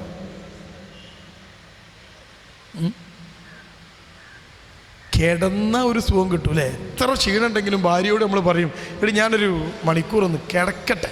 എന്തിനാ? എനിക്ക് ക്ഷീണം മാറട്ടെ. കിടന്നിട്ട് ക്ഷീണം മാറും നമ്മുടെ. പക്ഷെ രോഗിക്ക് കിടന്ന ക്ഷീണം മാറൂല. കിടക്കാൻ പോലും ഒരു സ്വൈര്യമില്ലാത്തവരുടെ പേരാണ് രോഗി. നിങ്ങൾ ആലോചിച്ച് നോക്കണം, എന്ത് പറഞ്ഞാണ് നമുക്ക് ഈ കൂട്ടരെ സാന്ത്വനിപ്പിക്കാൻ പറ്റുക? നിങ്ങളെപ്പോഴും ചിന്തിച്ചണോ? ഉണ്ടോ? ഞാൻ ചെറിയൊരു ഉദാഹരണം പറയാം. ചെറിയൊരു ഉദാഹരണം. മലപ്പുറത്ത് ഒരു പാലിയേറ്റീവിൻ്റെ സംഗമത്തിൽ ഇതുപോലെ പങ്കെടുക്കാൻ വേണ്ടി പോയി. രോഗികൾ ഉൾപ്പെടുന്ന ആളുകൾ. അതൊക്കെ കഴിഞ്ഞ് ഞാൻ പുറത്തിറങ്ങിയപ്പം സംഘാടകരോട് ചോദിച്ചു, എല്ലാവരും കൊണ്ടുവന്നണോ? അപ്പോൾ അവരുടെ ഒരു ചെറിയ ഏരിയയാണ്, അത്ര ഏരിയയിലുള്ള പാലിയേറ്റീവിൻ്റെ ആളുകളെ മുഴുവനുള്ള കൂട്ടായ്മയാണ്. അതിലൊരു സംഘാടകർ പറഞ്ഞു, സാറേ എല്ലാവരും ഉണ്ട്, ഒരാളെ മാത്രമാണ് കൊണ്ടുവരാൻ പറ്റാത്തത്. ഞാൻ ചോദിച്ചു, അതെന്താ അയാളെ കൊണ്ടുവരാത്തത്? അപ്പോൾ അവർ പറഞ്ഞു, ഭാര്യ സമ്മതിക്കുന്നില്ല. തളർന്നു കിടക്കുന്ന ഒരു മനുഷ്യനെ കൊണ്ടുവരാൻ ഭാര്യ സമ്മതിക്കില്ല. അപ്പം ഞാൻ പറഞ്ഞു ഓ ശരി. ഇറങ്ങുമ്പോൾ അവർ പറഞ്ഞു സാറേ അവരെ വീട്ടിൽ നമുക്കൊന്ന് പോയാലോ, നിങ്ങളൊന്ന് കാണണമെന്ന് ആ പെണ്ണിങ്ങനെ പറഞ്ഞു, വീട്ടിലൊന്ന് പോയാലോ. ഞാൻ പറഞ്ഞു പോവാം. സംഘാടകരാരോ വണ്ടി എടുത്തു. 2-2.5 കിലോമീറ്റർ ദൂരം ഒരു എന്താ പറയുക, പെയിൻ്റ് അടിച്ചിട്ട് കാലങ്ങളായ ഒരു ചെടിച്ച വീട്, ചെറിയ ആ വീട്ടിലേക്ക് എന്നെ കൊണ്ടുപോയത്. ആ വീട്ടിനകത്ത് കയറിയപ്പോൾ ആ വീട്ടിനകത്തൊരു പെണ്ണുണ്ട്. ഒരു 40 വയസ്സ് പ്രായമുണ്ടാവും, 40 വയസ്സിനടുത്ത്. ആ പെണ്ണ് വന്ന് സ്വീകരിച്ചു. കുറച്ചൊക്കെ തടിച്ചൊരു പെണ്ണ് സ്വീകരിച്ചു. അകത്ത് കയറി. ഒരു മനുഷ്യൻ അവിടെ തളർന്ന് കിടക്കുന്നുണ്ട്. മനുഷ്യൻ ഈ പെണ്ണിൻ്റെ ഭർത്താവാ. ഈ പെണ്ണിൻ്റെ ഭർത്താവാ തളർന്ന് കിടന്ന് കഴുത്തിൻ്റെ താഴേക്ക് ഒരു ചലനമില്ല. സംസാരിക്കുന്നുണ്ട്, തല ഉയർത്താൻ പോലും അയാൾക്ക് കഴിയില്ല, കിടപ്പാണ്. അവിടെ ചെന്നിരുന്ന് കാര്യങ്ങൾ എന്താണെന്ന് അന്വേഷിച്ചപ്പോൾ ഈ മനുഷ്യൻ കല്യാണം കഴിച്ചത് 22ാമത്തെ വയസ്സിലാണ്. ആ കിടക്കുന്ന മനുഷ്യൻ്റെ കല്യാണം 22 വയസ്സിലാണ്. മലപ്പുറം ജില്ലയിലെ കോഡൂർ എന്ന് പറയുന്ന ഒരു സ്ഥലത്താണ്. കോഡൂർ മലപ്പുറത്തെ കുറച്ച് ഉള്ളിലേക്ക് പോണ സ്ഥലമാണ് കോഡൂർ. അറിയുന്ന ആൾക്കാരുണ്ടാവും. അവിടെയാണ് ഈ വീട് കിടക്കുന്നത്. ഈ വീട്ടിനകത്ത് കിടക്കുന്ന മനുഷ്യൻ 22 വയസ്സിൽ കല്യാണം കഴിച്ചു. കല്യാണം കഴിഞ്ഞപ്പോൾ ഈ പെൺകുട്ടിക്ക് പ്രായം 17 വയസ്സാണ്. ഞാൻ പറയണത് 10-20 കൊല്ലം മുമ്പുള്ള കാര്യം കേട്ടോ. ഈ പെൺകുട്ടിക്ക് വയസ്സ് 17, ചെക്കന് വയസ്സ് 22. കല്യാണം കഴിച്ച് സുഖമായിട്ട് ജീവിക്കുകയാണ്. മലപ്പുറത്തെ കോഡൂരിൽ കൃഷിയാണ് ഏറ്റവും കൂടുതൽ. അന്ന് ഞാൻ പറയണത് ഒരു 20-25 കൊല്ലം മുമ്പുള്ള കേസാണ്. അന്ന് ഏറ്റവും വലിയ കൃഷി അടക്കയാണ്, കവുങ്ങ്. നിങ്ങൾക്കറിയാലോ കവുങ്ങ്. ഈ കവുങ്ങിൻ്റെ കൃഷിയാണ്.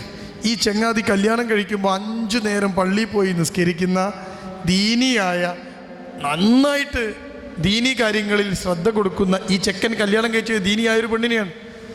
2 പേരും കൂടി ജീവിതം തുടങ്ങിയാണ്. ഈ ചെക്കൻ കല്യാണം കഴിഞ്ഞ് 1 വർഷം കഴിഞ്ഞപ്പോഴേക്ക് ഭാര്യ പ്രഗ്നൻ്റായി. 1 കൊല്ലം പ്രഗ്നൻ്റായി. അവർക്കൊരു കുട്ടിയുണ്ടായി, ആൺകുട്ടിയാണ്. ഈ കുട്ടി ജനിച്ച് 3 മാസം കഴിഞ്ഞപ്പോൾ ഈ ചെക്കൻ എന്താ പണിയെന്നറിയോ? 24 വയസ്സാവന് പ്രായം. അവൻ്റെ പണി കവുങ്ങുമ കയറല. ഈ കവുങ്ങുമ കയറി അടക്ക പറിക്കണത് നിങ്ങളൊക്കെ കണ്ടിണോ? എങ്ങനെയാണ് അടക്ക പറിക്കല്? കവുങ്ങുമ കയറിയിട്ട് ഒരു കവുങ്ങുമ്മലാണ് കയറുക. എന്നിട്ട് അതിങ്ങനെ ആടിപ്പിടിക്കണം. കാരണം എല്ലാ കവുങ്ങുമ്മലും ഇറങ്ങി കയറുമ്പോഴേക്ക് ആൾക്ക് കഴിയില്ല. അതുകൊണ്ട് തളപ്പിട്ട് കവുങ്ങുമ്മ കയറും. എന്നിട്ട് ആ കവുങ്ങ് ഇങ്ങനെ ആട്ടും. ഒരു കയറുണ്ടാവും ബാക്കിൽ, അരമൽ കയറ് കിട്ടും. അതെന്തിനാ? അടക്ക പറിച്ച് താഴത്ത് കിട്ടുക, ഒറ്റ അടക്കി കിട്ടൂല, ചിതറിപ്പോവും. ഈ കയറുമ്മൽ ഇങ്ങനെ വെച്ചിട്ട് ഈ കയറുമ്മ കൂടി അടക്ക ഇറങ്ങി വരും. അപ്പോൾ ഒരാൾ ഈ കയറും പിടിച്ചിട്ട് ഇങ്ങനെ അടക്ക ഭാഗത്തേക്ക് കൂട്ടി വെക്കും. ഇങ്ങനെയാണ് അടക്ക പറിക്കിനെ കാണാൻ ഭയങ്കര രസം കേട്ടോ. ഒരു ദിവസം വേണമെങ്കിൽ ടൂറൊക്കെ പോയിട്ട് നിങ്ങൾക്ക് കാണാം. വയനാട്ടിലൊക്കെ പോയിട്ട് കാര്യമില്ല, മലപ്പുറത്തേക്ക് പോകണം, അടക്കമുള്ള സ്ഥലത്ത് പോകണം. ഇത് കാണാൻ ഭയങ്കര രസമാണ്. ഇങ്ങനെ ആടി അടുത്ത കവുങ്ങുമ്പോൾ കയറി ഇവിടുന്ന് കയറി ആൾ അപ്പുറത്ത് പോയിട്ട് ഇറങ്ങുക കവുങ്ങൊക്കെ കഴിഞ്ഞിട്ട്. ഈ ചെക്കൻ ആ നാട്ടിലെ എക്സ്പേർട്ടായ അടക്ക പറക്കലിൻ്റെ ആളാണ്. ഇവൻ കുട്ടിക്ക് 3 മാസം പ്രായമുള്ളപ്പോൾ കവുങ്ങുമ്മ ചെന്നിട്ട് കവുങ്ങ് ഇങ്ങനെ ആട്ടിയിട്ട് അടുത്ത കവുങ്ങിലേക്ക് പിടിച്ചതാണ്. അടുത്ത കവുങ്ങ് പിടുത്തം കിട്ടിയില്ല.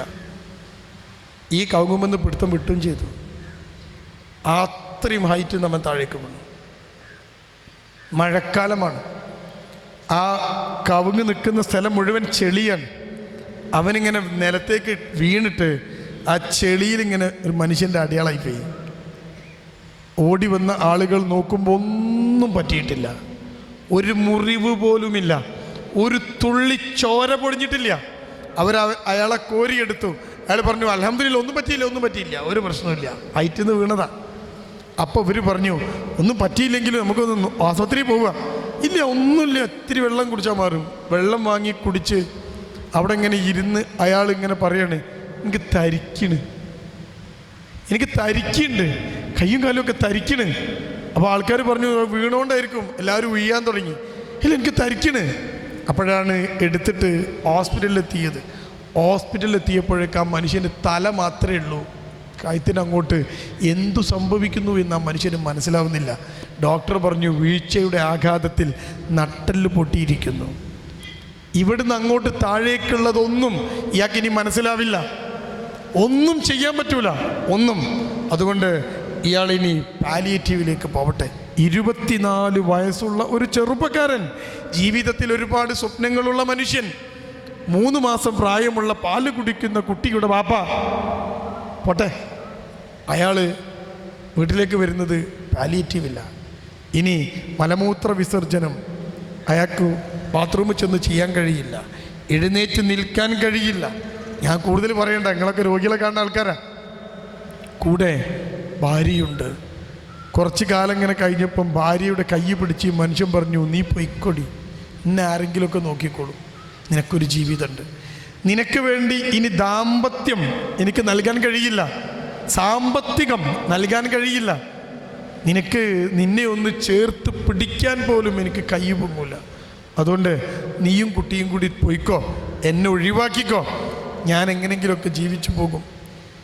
ആ പെണ്ണ് ഈ മനുഷ്യൻ്റെ കൈ ഇങ്ങനെ പിടിച്ചു. നിങ്ങൾ ചിന്തിക്കണം, ഇയാൾ ഇങ്ങനെ ആകുമ്പോൾ 19 വയസ്സ് പ്രായ, ചെറുപ്പാണ്, സുന്ദരിയാണ്, ആരോഗ്യമുണ്ട്.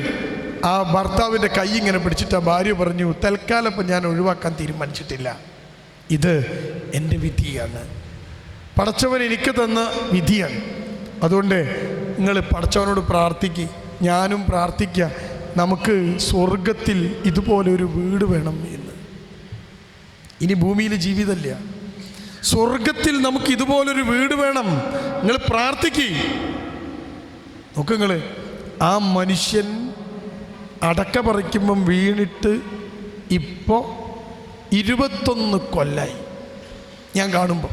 അപ്പോൾ അയാളെ പ്രായങ്ങൾ കൂട്ടിയാൽ മതി. 21 കൊല്ലമായിട്ട് അയാൾ കട്ടുമ്പോൾ കിടക്കുകയാണ്. ആ കുട്ടി അന്ന് പ്രസവിച്ച ആൺകുട്ടി കുവൈത്തിൽ ജോലി ചെയ്യുകയാണ്. KMCC-ക്കാരാണ് ആ കുട്ടിയെ കുവൈത്തേക്ക് കൊണ്ടുപോയത്. അവനെ ഡിഗ്രി പഠിപ്പിച്ച് മുഴുവൻ ചെലവും ഏറ്റെടുത്തത് മുസ്ലിം ലീഗാണ്. ആ ചെലവ് മുഴുവൻ ഏറ്റെടുത്ത കുട്ടിയെ പഠിപ്പിച്ച് ആ വീട്ടിലേക്ക് കിറ്റും കൊണ്ട് ചെല്ലും അവർ. ഓരോ ആഴ്ചയും ഭക്ഷണപ്പൊതി അടങ്ങുന്ന കിറ്റ്. വേറെന്താ വരുമാനമുള്ളത്? ഇതിൻ്റെ പേരാ ചേർത്തു നിർത്തൽ. ഇങ്ങനത്തെ എത്ര മനുഷ്യന്മാരുണ്ട് അറിയും നിങ്ങൾക്ക്? എന്നിട്ട് ആ കുട്ടിയെ അവർ പഠിപ്പിച്ച് ഡിഗ്രി കഴിഞ്ഞ് KMCC-യുടെ ആളുകൾ തന്നെ അവനിപ്പോൾ കുവൈത്തിൽ അക്കൗണ്ടൻ്റായിട്ട് ജോലി ചെയ്യാണ്. ഇപ്പോൾ വീട്ടിലേക്ക് വരുമാനം വരാൻ തുടങ്ങി. എത്ര കൊല്ലം? 21 വയസ്സുണ്ട് ആ ചെക്കന്. ഡിഗ്രി കഴിഞ്ഞിട്ട് പോയതാ. വീട്ടിൽ അവനില്ല, ഉമ്മയും ബാപ്പയും മാത്രമാണ്. ഞാൻ ആ ചെന്ന് ഇവരൊക്കെ കണ്ടപ്പോഴും ആ മനുഷ്യൻ കണ്ണിൽ വെള്ളം നിറച്ചിട്ടോട് പറഞ്ഞു, സാറ് പ്രാർത്ഥിക്കണം. ഞാൻ പറഞ്ഞു, പ്രാർത്ഥന എപ്പോഴും ഉണ്ട് നിങ്ങൾക്കൊക്കെ വേണ്ടി. അപ്പോൾ അയാൾ പറയാ, അതല്ല, എൻ്റെ ഭാര്യയ്ക്ക് വേണ്ടി, അവൾക്ക് വേണ്ടി പ്രാർത്ഥിക്കണം, എനിക്ക് വേണ്ടിയല്ല, എൻ്റെ ഒക്കെ കഴിഞ്ഞ്. അപ്പോൾ ആ പെണ്ണ് പറഞ്ഞു, സാറ് പ്രാർത്ഥിക്കണം. ഞാൻ ചോദിച്ചു, എന്ത്? സ്വർഗത്തിൽ നമുക്കൊരു വീട് വേണം കേട്ടോ. ഈ 20 കൊല്ലമായിട്ട് ഈ മനുഷ്യൻ്റെ മലമൂത്രം ഞാൻ വാരി വൃത്തിയാക്കുന്നു, ഒന്നും കിട്ടാനില്ല എന്നോർത്തിട്ടും ഈ മനുഷ്യനെ ഞാൻ പൊന്നു നോക്കൂ. നിങ്ങൾ ഒരു രോഗി കിടക്കുന്ന വീട്ടിൽ കയറുമ്പോൾ ഒരു മൂത്രത്തിൻ്റെ മണം ഉണ്ടാവും. നിങ്ങൾ ശ്രദ്ധിച്ചിട്ടുണ്ടാവും അല്ലേ? ഒരു സൗകര്യമില്ലാത്ത ആ വീട്ടിനകത്ത് അയാൾ കിടക്കുന്ന കട്ടിലിൻ്റെ അടുത്ത് ചെന്നാൽ പോലും നിങ്ങൾക്കൊരു മണം മണക്കൂല. ഞങ്ങൾ കയറി വരുമ്പം ഈ പെണ്ണ് ചെയ്യുന്ന പണി എന്താണെന്നറിയോ? ആ പെണ്ണ് ഓടിച്ചെന്നിട്ട് സ്പ്രേ അടിക്കാണ്, റൂമിൽ സ്പ്രേ അടിക്കാണ്, ഞങ്ങൾക്ക് മണക്കരുതെന്ന് വിചാരിച്ചിട്ട്. ഉണ്ടോ? ആ പെണ്ണിൻ്റെ മുമ്പിലുള്ളൊരു പ്രതീക്ഷയുണ്ട്. ആകെ വയസ്സായിണ്, 40 വയസ്സേ ആ പെണ്ണിനുണ്ടാവുള്ളൂ. കഴിഞ്ഞിടതിൻ്റെ കഥ.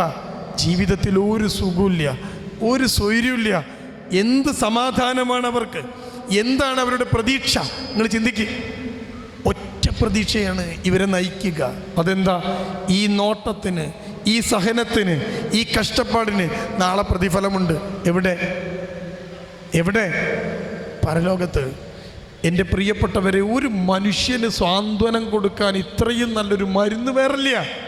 ഇതിനൊക്കെ ഒരു വേദന സഹിച്ചാൽ റസൂൽ സല്ലല്ലാഹു അലൈഹി വസല്ലം, ഞാൻ എന്തിനാ നിങ്ങളോട് പറഞ്ഞതെന്നറിയോ? നിങ്ങൾ അവരോട് സംസാരിക്കുന്നവരാണ്. റസൂൽ സല്ലല്ലാഹു അലൈഹി വസല്ലം വഫാത്താകുന്നതിന് മുമ്പ് കടുത്ത പനി ബാധിക്കുകയാണ്. റസൂൽ സല്ലല്ലാഹു അലൈഹി വസല്ലമിൻ്റെ ശരീരം വേദനിക്കുകയാണ്. പനി വന്നിട്ട് ക്ഷീണിച്ച് അവശനായി 2 പേരുടെ തോളിൽ കൈയിട്ടാണ് പള്ളിക്കൊക്കെ വരുന്നത്. റസൂല് വയ്യ, ആ വേദനിച്ച് പനിച്ച് കിടക്കുന്ന റസൂലിൻ്റെ അടുത്ത് സ്വഹാബികൾ ചെല്ലുകയാണ്. സ്വഹാബാത്ത് ചെല്ലുമ്പോൾ റസൂല് പറയാണ്, എനിക്ക് നല്ല വേദന ഉണ്ട്, പനിയുണ്ട് അല്ലേ? എന്നിട്ട് സ്വഹാബികളോട് റസൂല് പറയാണ്, നിങ്ങൾ രണ്ടാൾ അനുഭവിക്കുന്ന വേദന ഞാൻ ഇപ്പം അനുഭവിക്കുന്നുണ്ട്. സ്വഹാബികൾ റസൂലിനോട് പറഞ്ഞ വാക്കെന്താണെന്നറിയോ? റസൂലേ, ഒരാൾ വേദന സഹിച്ചാൽ അയാൾ ചെയ്ത പാപങ്ങൾ റബ്ബ് പുറത്തു കൊടുക്കും. ഒരാൾ രോഗിയായി കിടന്നാൽ, ഒരു ദിവസം കിടന്നാൽ അയാളുടെ പാപങ്ങൾ അള്ളാഹ് പുറത്തു കൊടുക്കും. നോക്കൂ നിങ്ങൾ, റസൂലിനോട് സഹാബികൾ ചോദിക്കുന്ന ചോദ്യം എന്താണെന്നറിയോ? റസൂലേ, രണ്ടാളെ വേദനകൾ അനുഭവിക്കുന്നുണ്ടെങ്കിൽ രണ്ടാൾക്കുള്ള കൂലി നിങ്ങൾക്ക് കിട്ടുന്നുണ്ടാവില്ലേ? ഒരു സത്യവിശ്വാസിയുടെ പ്രതീക്ഷയാണത്. 24-ാമത്തെ വയസ്സിൽ കൗങ്ങിൻ്റെ മുകളിൽ നിന്ന് വീണ് 20 കൊല്ലം കട്ടിലിൽ കിടന്ന ഒരു മനുഷ്യന് സ്വർഗ്ഗമായിരിക്കോ നരകമായിരിക്കോ? അയാളെ 1-ാമത്തെ വയസ്സ് മുതലുള്ള പാപം പുറത്തുണ്ടാവും. അള്ളാഹുവിനോട് അയാൾ പ്രാർത്ഥിച്ചു കൊണ്ടേയിരിക്കുകയാണ്. ഉണ്ടോ? ഈ പെണ്ണ് വന്നിട്ട് കൈ ഇങ്ങനെ പിടിച്ചിട്ട് നെഞ്ചത്തേക്ക് വെച്ച് കൊടുക്കണം. നിസ്കരിക്കണമെങ്കിൽ, കൈ കെട്ടണമെങ്കിൽ അനങ്ങൂല. ആ പെണ്ണ് വന്ന് ഒന്നു പഠിപ്പിച്ച് കൈ നെഞ്ചത്തേക്ക് വെച്ച് നിസ്കരിച്ചോളിട്ടോ എന്ന് പറയും. ആ കിടപ്പില്ല നിസ്കാരം. എന്നിട്ട് പ്രാർത്ഥിക്കുക, പടച്ചോനെ എൻ്റെ പെണ്ണിനെ എനിക്ക് നാളെ പരലോകത്ത് നൽകണമെന്ന്. ഈ ഇരിക്കുന്ന നിങ്ങളോട് ഞാൻ ചോദിക്കട്ടെ, നാളെ നിങ്ങളൊക്കെ സ്വർഗത്തിൽ ഒരുമിച്ച് കൂടിയെന്ന് വിചാരിക്കുക. റബ്ബ് സുബ്ഹാനഹു വ തആല നമ്മേവരെയും സ്വർഗ്ഗപ്പൂങ്കാവനത്തിൽ ഒരുമിച്ച് കൂട്ടുമാറാവട്ടെ. നിങ്ങളൊക്കെ സ്വർഗത്തിലെത്തി, അള്ളാഹു നമ്മളെ മുമ്പിലേക്ക് വന്നു. എന്നിട്ട് നിങ്ങളോട് ചോദിക്കുകയാണ്, എല്ലാവർക്കും സ്വർഗത്തേക്ക് സ്വാഗതം. നിങ്ങളൊക്കെ പറഞ്ഞു, ഓ സന്തോഷമായി അല്ലേ, സന്തോഷമായില്ലേ? അള്ളാഹ് ചോദിക്കുകയാണ്, ഇനി നിങ്ങൾക്ക് മരണമില്ല. സ്വർഗത്തിലെത്തിയാൽ മരണമില്ല, ഉണ്ടോ? ശാശ്വതമാണ്. എന്നിട്ട് പടച്ചോൻ ചോദിക്കുകയാണ്, ഇവിടെ നിങ്ങളിങ്ങനെ ഒറ്റയ്ക്ക് ജീവിക്കൽ നടക്കൂല, നിങ്ങൾക്കൊക്കെ ഒരു ഇണയും തുണയും ഒക്കെ വേണ്ടേ? അപ്പം നിങ്ങൾ പറഞ്ഞു വേണം. പടച്ചോൻ ചോദിക്കുകയാണ്, ഭൂമിയിലുള്ള ഇണ തന്നെ മതിയോ എന്ന് ചോദിച്ചാൽ എത്ര പേര് മതി എന്ന് പറയും? തന്നെ ആ കൈ പൊക്കിയോലൊക്കെ ഭർത്താക്കന്മാരും സമ്മതിക്കുമോ? നിങ്ങൾ എനിക്ക് അതിൻ്റെ മതി എന്ന് പറഞ്ഞാൽ മൂപ്പര് ചിലപ്പോൾ പടച്ചവനോട് ചോദിക്കും, നിങ്ങൾ ആ നരകത്തേക്കുള്ള ഗൂഗിൾ മാപ്പ് എന്നേക്ക് ഞങ്ങൾ പോയിക്കോളാം. ആ കൈ പൊക്കിയോലൊക്കെ ഇന്ന് പോയിട്ട് ഭർത്താവിനോട് ചോദിക്കണം, ഞാൻ റെഡിയാണ്, നിങ്ങളോ? എത്ര ഭർത്താക്കന്മാർ സമ്മതിക്കും ഭൂമിയിലുള്ള ഭാര്യ മതിയെന്ന്? എത്ര ഭർത്താക്കന്മാർ സമ്മതിക്കും എനിക്ക് ഭൂമിയുള്ള ഭാര്യനെ മതിയെന്ന്? സമ്മതിക്കുമോ? നിങ്ങൾ സമ്മതിക്കുമോ? ഉണ്ടോ? അവരാണ് ഈ ഭൂമിയിൽ സുന്ദരമായി ജീവിക്കുന്നവർ. ബാക്കിയുള്ള ആൾക്കാർ എണീറ്റ് നിന്ന് പടച്ചവനോട് പറയും, പടച്ചവനെ ഓളെ തന്നെ ഇഞ്ഞും വേണമെന്നോ? എടങ്ങറായിട്ടാണ് ഞാൻ മരിച്ചത്, ഇനിയിപ്പോൾ ഓൾ എന്നെ വേണം ഞങ്ങൾ ചോദിക്കണമെന്ന് ചോദിക്കൂലേ? പക്ഷേ ഈ പെണ്ണിൻ്റെ ഭർത്താവ് ഓരോ ചലനത്തിലും പടച്ചവനോട് പ്രാർത്ഥിക്കുന്നത്, പടച്ചവൻ എൻ്റെ പെണ്ണിനെ എനിക്ക് നാളെ സ്വർഗത്ത് കിട്ടണേന്നാ. ആ പെണ്ണ് പ്രാർത്ഥിക്കുന്നത് ഒരു വീട് വേണമെന്നാ സ്വർഗത്തിൽ. ഞങ്ങളെ വീടിന് പ്രശ്നമൊന്നുമില്ല. നമ്മളെന്താ ചിന്തിക്കണം? ചിന്തിച്ച് നോക്കുക നിങ്ങൾ. നോക്ക്, അവിടെയാണ് നമ്മുടെ ജീവിതവും ഇവരുടെ ജീവിതവും തമ്മിൽ താരതമ്യപ്പെടുത്തേണ്ടത്. നമ്മൾ അലക്ക് കല്ലുകൾ പോലെയാണ് പാലിയേറ്റീവിൻ്റെ വളണ്ടിയർമാർ. അലക്കുന്ന വസ്ത്രം വെളുക്കുന്നതിൻ്റെ കൂടെ നമ്മളും വെളുക്കണം. നമ്മുടെ കാഴ്ചപ്പാടുകളെ മാറ്റാൻ കഴിയണം. ഏറ്റവും സുന്ദരമായി ഈ പണി നമ്മൾ എടുക്കണം. എന്തിനും നിയ്യത്തുണ്ടെങ്കിലേ കൂലിയുള്ളൂ. നിങ്ങൾ ഓടിച്ചെന്ന് നിസ്കരിച്ചിട്ട് കാര്യമില്ല. അതിന് മുമ്പ് എന്ത് ചെയ്യണം? നിയ്യത്ത് വെക്കണം. ഓരോ പാലിയേറ്റീവിൻ്റെ വളണ്ടിയർമാരും രോഗിയുടെ അടുത്തേക്ക് വലത്ത് കാൽ വെച്ച് വീട്ടിൽ കയറുമ്പോൾ രോഗിയെ ശുശ്രൂഷിക്കാൻ പോകുമ്പോൾ പടച്ചവനോട് പറഞ്ഞു, പടച്ചവനെ ഈ അവസ്ഥ എനിക്കുണ്ടാക്കരുത്, എന്നെ നീ രക്ഷപ്പെടുത്തണം. 2, ഈ ചെയ്യുന്നതിൻ്റെ പ്രതിഫലം നാളെ നീ സ്വർഗത്തിൽ എനിക്ക് തരണം. അതാ ഞാൻ നിങ്ങളോട് പറഞ്ഞ നെയ്യപ്പം തിന്ന പോലെയാണ് നമ്മൾ എന്ന് പറഞ്ഞത്. നമുക്ക് മാത്രമേ ഇങ്ങനെ ഒരു രോഗിയെ സാന്ത്വനപ്പെടുത്താൻ പറ്റൂ. അവിടെയാണ് മുസ്ലിം ലീഗിൻ്റെ പാലിയേറ്റീവ് വളണ്ടർമാരുടെ പ്രത്യേകത. നിങ്ങൾക്കത് പറ്റൂ. നിങ്ങളെത്തുന്ന രോഗിയോട് പറയണം, എന്താ പറയേണ്ടത്? നിനക്ക് ഒരു പരലോകമുണ്ട്, അവിടെ എല്ലാം പൊറുക്കും, ഈ അനുഭവിക്കുന്ന വേദനക്കൊക്കെ അവിടെ കൂലി കിട്ടും എന്ന് പറയണം. അവിടെയാണ് നമ്മുടെ പ്രതീക്ഷ.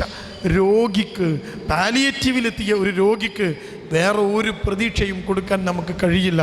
അതുകൊണ്ട് പാലിയേറ്റീവ് വളണ്ടിയർമാർ ഒരുപാടുണ്ട്.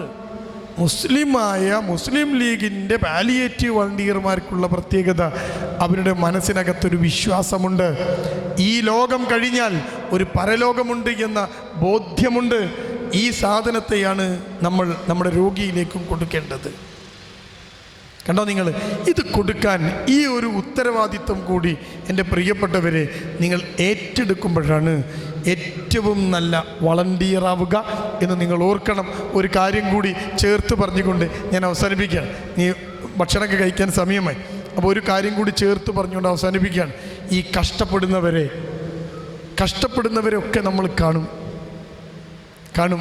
പാലിയേറ്റീവിലെത്തിയ ആളുകളെ നമ്മൾ കാണും.